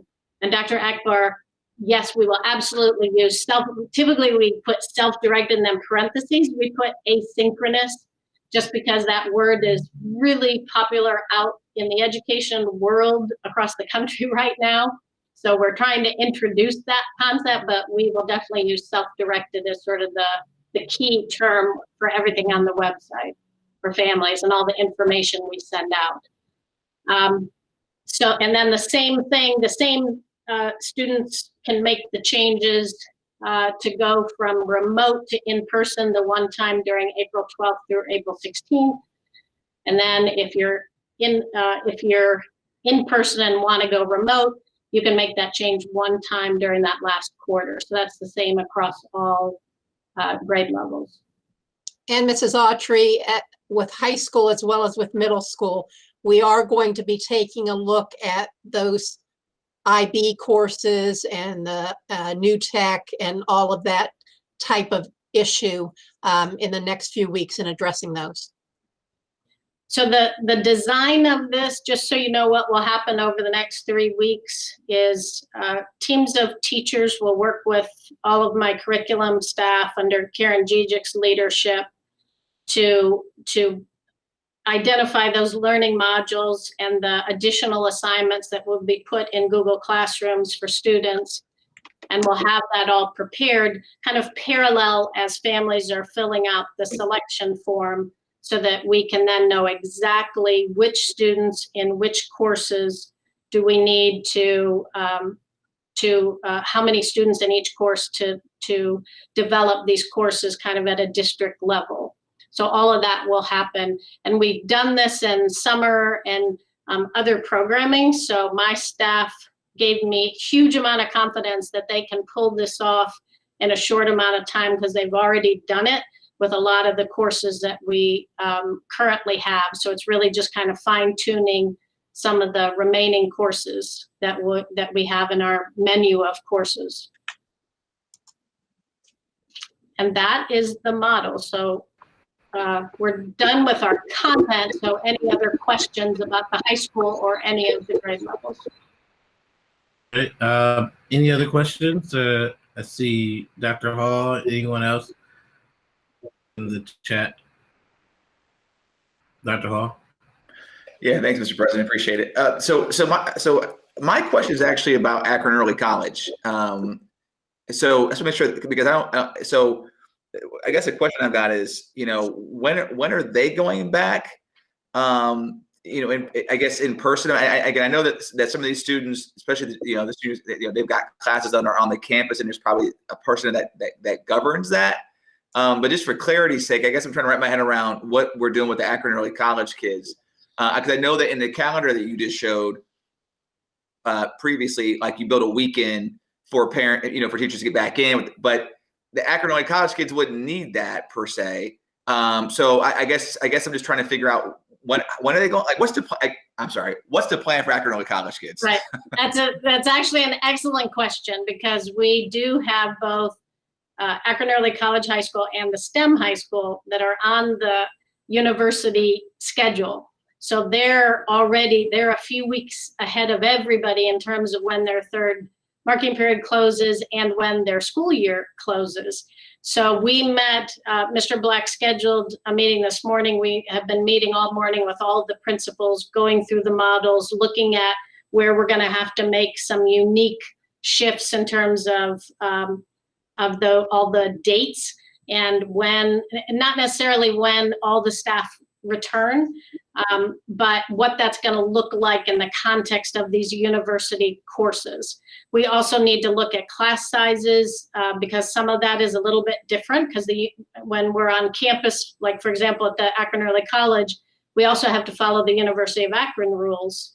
And so Dr. James and Mrs. Folk has been working with the University of Akron on their rules for social distancing and class size to make sure that we can meet both of our rules and their rules. So that it will be very unique in terms of especially the STEM high school and early college. But our specialty schools, Mr. Hatcher is in charge of all the specialty schools. So he'll be working real closely with me and Ms. Scheib, and Michael Householder also helps with that to work through those unique schedules. So quick follow-up. So if I'm the parent of a student who's in Akron Early College, what kind of timeline or how soon can I expect there to be a plan available to view for my child? They will know what that option looks like, because it's still an Akron Public School, high school. So they'll still be able to know, here's what remote looks like and here's what in-person looks like across the board. If there's anything unique, they will know this week before they're actually making the selection. So they will be well informed before they're filling out that family selection form. And that'll come directly from their staff at their building. Same thing with the I Promise School. The I Promise School has a different, time schedule. We can't capture all of that here because then it gets confusing for the majority of our families, but they're 9 to 4. So they'll be having a little different schedule. And as you know, they have more of a year-round schedule. So we'll have to accommodate that as well. I'm sorry, last question. So where can I refer parents that have additional questions about the Akron Early College schedule? Is there a website they can go to? Is there a contact person that I can refer them to? I would direct them to Mr. O'Neill, their principal, to get any additional information. And he's already prepared to send out information once we all I told everybody, just hold off until we get through this board meeting, till we see the feedback, and then we'll release information. And then at the same time, if there's anything unique for the specialty schools, they can release it at the same time. Okay, very good. Thank you. I appreciate your time. Thank you very much. I don't see anyone else in the chat. Okay, but Miss Autry. I'm sorry, we just kind of jumped full-fledged into the in-person learning. And I still had a question about the remote plus, which we are currently practicing. So I think it was mentioned 3,000, I think were invited. Is there a number on how many actually showed up or took advantage of that opportunity? I should have anticipated that someone was going to ask that tonight, but I will definitely get the numbers from Mr. Black and Mrs. Otley Kelly and send that out to all of you. In terms, our projection was it was going to be around that 3,000 number, but they've been tracking attendance from their principals, so I'll be sure to get a summary and email it out to you. Thank you. And thank you to the entire committee. I know this is a lot, but I appreciate it. Thank you. I will tell you the committee has been dedicated. Some of these folks have been working with us since the summer. We did bring on some new people, but the teachers and the principals have been a joy to work with because of their dedication and wanting to get this right for all kids. And I think they've done a beautiful job with it. And I also appreciate Ms. Shipe and Mr. Householder because they have spent, she's not kidding when we spend the weekends together working through this. So I appreciate their leadership and dedication to the process too. Thank you. Same back at you, Ellen. Thank you very much. Any other questions for Ms. Woods or Ms. Pat Shipe? Dr. Aguilar, can I mention just one? I just want to do a quick plug for all kids. We do have the Akron After School program, and I want to make sure that as we finish out this quarter and go into the fourth quarter, that Akron After School program has live content teachers ready to support all kids, and we're going to keep that active through that last quarter as well. I just forgot to do a plug because that's one additional support, and it's an amazing support. They're here right now. They're here, it seems like 24 hours a day, including on Saturdays, and I love that. So we also have to make sure we advertise the support, the tutoring and family support that we have, and you can find it on our website. Thank you. Thank you for that. Definitely a great resource for our families and our students. Dr. James, I think you had another item, right? You're on mute. I think that covered it unless I forgot something. I just wanted to say we'll provide a written update next on Monday. So you'll get an update on how the vaccine went over the weekend. And then if there are any other changes or updates or pieces of information regarding this approach to how we do that return to in-person learning, and then keeping that remote option for families who choose it. Thank you very much. Thank you very much, Dr. James. We will go to the president's report. Just a few items to report on. The first item is just an update on the superintendent search. We are in the midst of that. The surveys went out last week to a whole host of teachers and support staff and community partners. And we have received, I did get a note back from Steve that we've had a nice number of responses, but would still like to receive more. So if there are any teachers or support staff or community partners out there listening who haven't completed that survey, feel free to please fill that out. They're moving into a new stage later this week and next week with smaller focus groups, which will be more of an interactive. We'll be working with our own Ruth Ryman out of Dr. McWilliams-Woods' office to do those invitations to the select groups of individuals who fit all those different categories. So we'll be starting that this week as well. Any questions about that? Okay. Moving on to professional development. We're pretty much set for our professional development series. Just so a little more details, there'll be 10 to 15 small group sessions that will be conducted. We're working with the Educational Service Center to provide this for $1,500 will be the cost for the total sessions. But then also being individual and small group sessions, it will culminate in a board retreat, which we're hoping to be late March, early April. We'll talk about that a little more maybe at our next meeting to determine dates and when we might want to actually schedule that after, thinking through all of it and having our first meeting. So that is the professional development. And that is all I had for that. Any questions about those two items?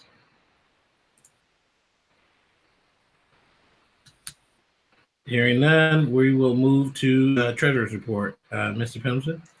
Good evening. Two quick items tonight. Last week was a busy week on top of the review that you just heard and all the districts around the state of Ohio returning to school. We did have the governor's budget released on February 1st. And a couple exciting points about the governor's budget is during his budget release, reporters asked him about a specific funding formula relating to all the work that went in over the last 3 years. And his reference was a specific decision not to change the current formula or lack thereof was acknowledged by the General Assembly in their efforts to develop the new Fair School Funding Plan. That's not to say that it won't go through twists and turns on its way through the budget process, but an acknowledgement from the governor was welcome. We do have two new House members, Representative Bride Rose Sweeney from Cleveland and Representative Callender from Concord, Ohio, have introduced now House Bill 1, and that's the second point. You can't get better on a priority list than House Bill 1, and we will see sponsor testimony yet this Thursday, and likely I'll be in Columbus next week to deliver testimony for the Fair School Funding Plan on base cost and other items. So we look forward to engaging with this new General Assembly and having this be the priority of the budget process. So that's my update for tonight. Thank you. Thank you very much, Mr. Pendleton. Any questions for the Treasurer?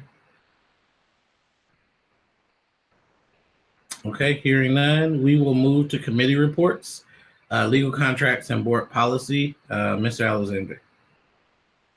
Thank you, Mr. President. We do not have a report for tonight, but we, as all of you should have received an email from Ruth Solomon to let you know that once we do get a date set for the policy meeting, that you will receive that information so that everyone can be invited to the policy meeting.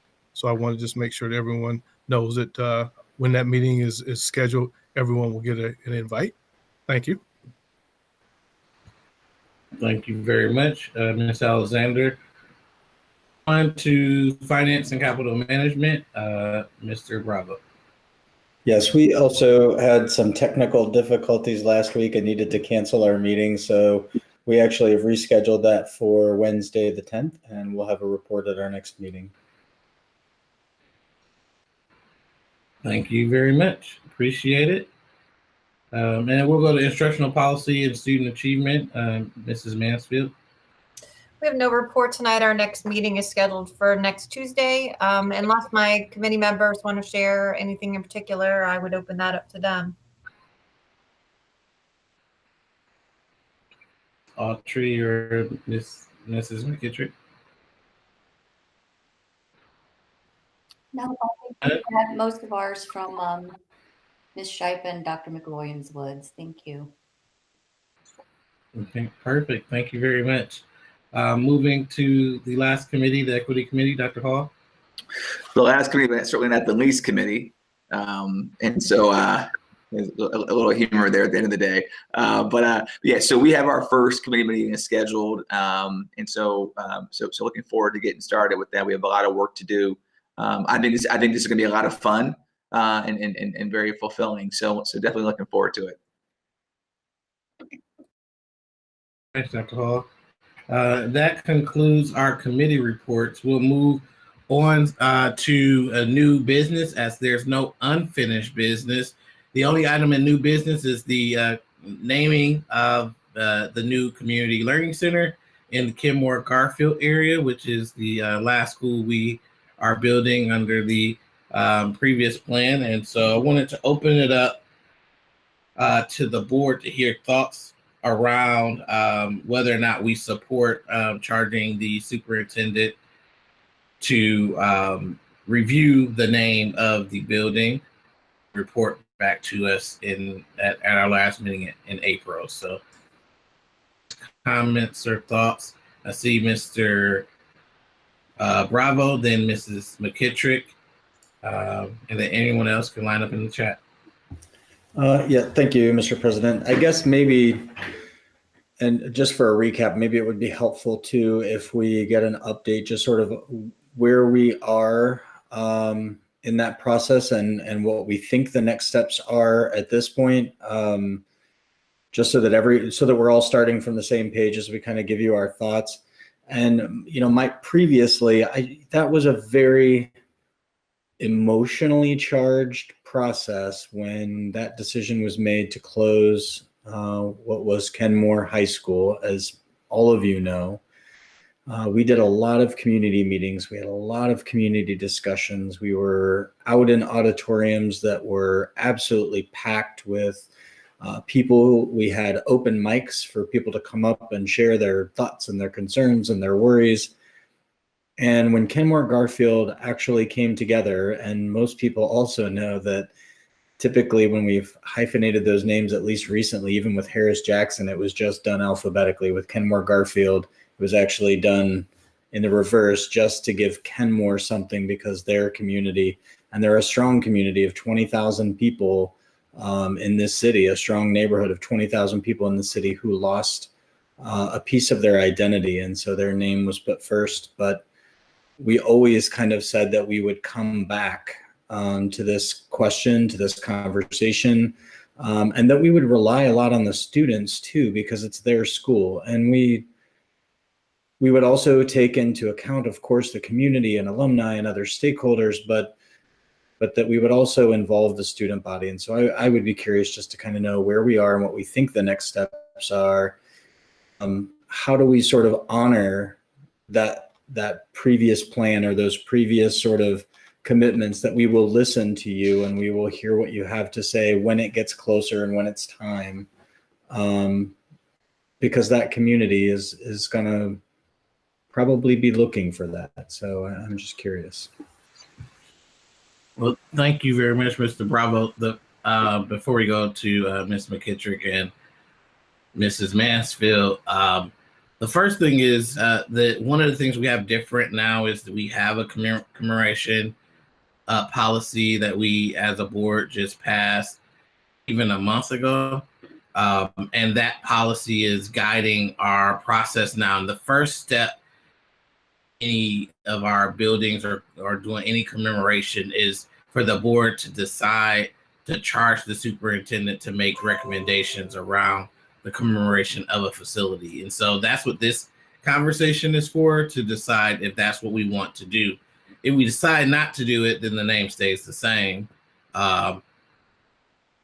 That's what this conversation is about. And then if we decide to do that, we'll have Dr. James talk about what process he'll follow moving forward if we decide to charge those recommendations to our policy, which requires him to have conversations with staff, parents, teachers,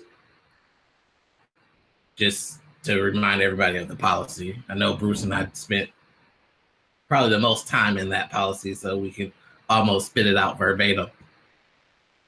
I see we're going to go to you, Ms. Alexander, after we have Mrs. McKittrick, Mrs. Mansfield, Dr. Hall, then Mr. Alexander. So Mrs. McKittrick. President, I think maybe my question is premature until we charge Dr. James with moving forward. So I'll hold my question for now. Thank you very much, Mrs. McKittrick. Mrs. Mansfield. Thanks so much, Dr. Akbar, for reviewing that particular part of the policy. I appreciate that. And just also wanted to, I was going the same direction as Patrick. I think that you can't know where you're going till you know where you've been. And I think that looking at where, what led us to go with the name that we did is a really important thing to keep in mind. And it was not something that was settled upon quickly or easily. It wasn't something that we just threw together, but we did know that it was going to be temporary. We did know that there was a plan and that we would look back at both communities and particularly the students whom this affects the most. Not that the communities aren't incredibly important, but ultimately these are going to be our graduates. These are going to be the students who walk those halls. And that identity is really important, especially for those of us who have come through Akron Public Schools. Those identities mean something in Akron. It tells who you are and, you know, the neighborhood that you represent. So just can't really follow up on much more than what Patrick said. I was going to go the same direction, but I do appreciate that. And if anyone has any other questions about that, I know Dr. Hall and I had a conversation offline today and talked about, you know, the importance of that anchor of that building in the neighborhood and where that might go. And, you know, there have been, I can't count the number of conversations I've had with David James about that neighborhood and that community. So please feel free to reach out if there's anybody who wants any other information on that, or, you know, we can continue to have conversations as a board as well. And I appreciate the time. Thank you very much. Dr. Hall. Yeah, thanks, Mr. President. I think like many folks on this call, there's a lot that we could say about this topic. But I think to your point, the question you raised was whether or not we're going to ask Dr. James to move forward with this. And so while I have other questions and other comments, I appreciate you walking us through the policy. And I want to answer your question, which is I would like to see us, direct the superintendent to move forward with this process. Thank you. Thank you very much, Dr. Hall. Mr. Alexander. Yes, there are a couple things I wanted to bring up. I do agree that we use the commemoration policy that we've developed, and we go through those steps, and there are some administrative guidelines with it. But I also want to, and I'm drawing a blank here. I've been trying to think of the name of the Mrs. Crystal Jones, who did some reporting and met with some of our students from that area, and so gathered so much information that we be able to get that report wherever it's at, so that everyone can look at that information that was gathered through that time. Also, any of the information that we may have that we had from those community meetings that may have been documented, so that we can look at that information as well. And then I think I do agree with having Dr. James move forward to direct us and give us some guidance into what he can look into to move this process possibly forward. But I think we need to have some of that history, some of that information that has been provided, so we can use that, because it is a foundation. It is from the community. It is from the students. It is from teachers. It's from that group as a reliable group. And so we need to gather all that information, put it in the packet. Every board member gets it. And if we direct Dr. James to move forward with it, then we do that. Thank you. Ms. Autry.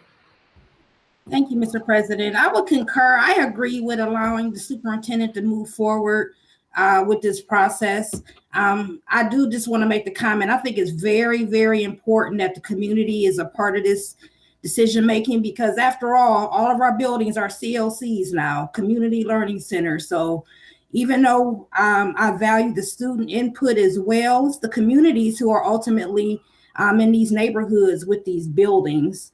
And then also, I just wanted to remind everybody, as part of our advanced APS, creating a master facilities plan is on that list. So, there is future potential for what we can do with that Kenmore building, which was, I think, one of our newer buildings, that's still potentially usable for a lot of different ways.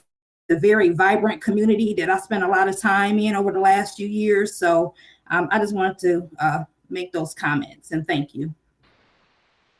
Thank you very much. I'll turn it over to Dr. James in a second. I just wanted to share that once Dr. James brings back to the board, it is ultimately the board's decision to look through those recommendations and to decide whether we're move forward with a new name or keep the same name or do whatever direction we decide to go in.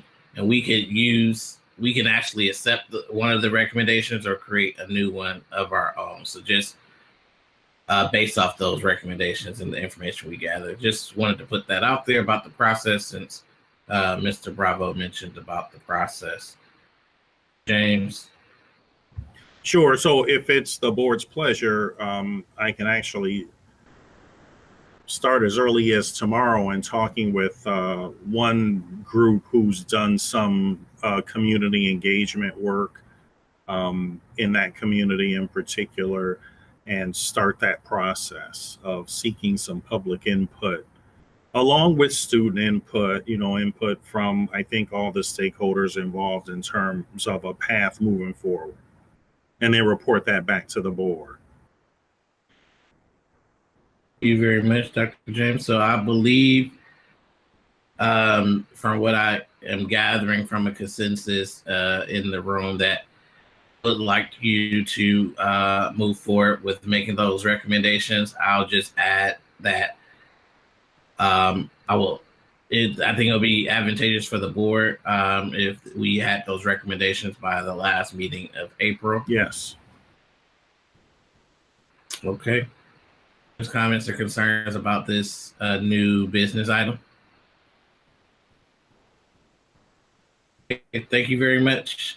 Moving forward, we do have a need to move into executive session, to recess in the executive session pursuant to Ohio Revised Code 121.22 G1 for the purposes of considering the employment, dismissal, or discipline of a public employee or official of the school district, and Ohio Revised Code 121.22 G3 to meet with the board legal counsel to discuss disputes involving the board and or our school district that are subject of pending and imminent court action.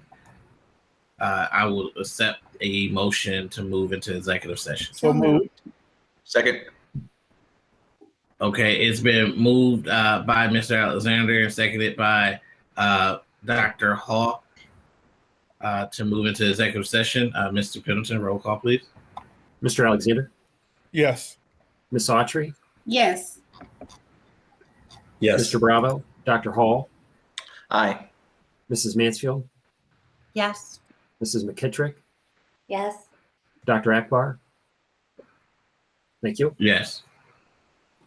For our public watching, we will recess into executive session now. And as there does not appear to be a need to words, we will simply be returning from executive session to adjourn. So thank you everyone for viewing our meeting today, as well as your engagement on YouTube, as well as those who participated today by the request to address the board. Board members, we will exit now and go into executive session.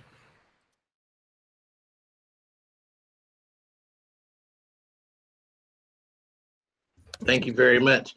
Thank you very much, everyone, and welcome back to the regular board meeting scheduled for 8 February 2021 of the Akron Board of Education.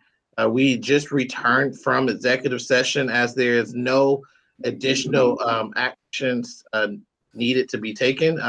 We'll entertain a motion to adjourn. So moved. Second.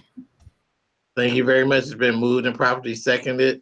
It is 9:36, and we will see everyone at the next board meeting. Thank you very much. Have a great evening. 9:37. Everybody have a good night. Good night, y'all. Good night.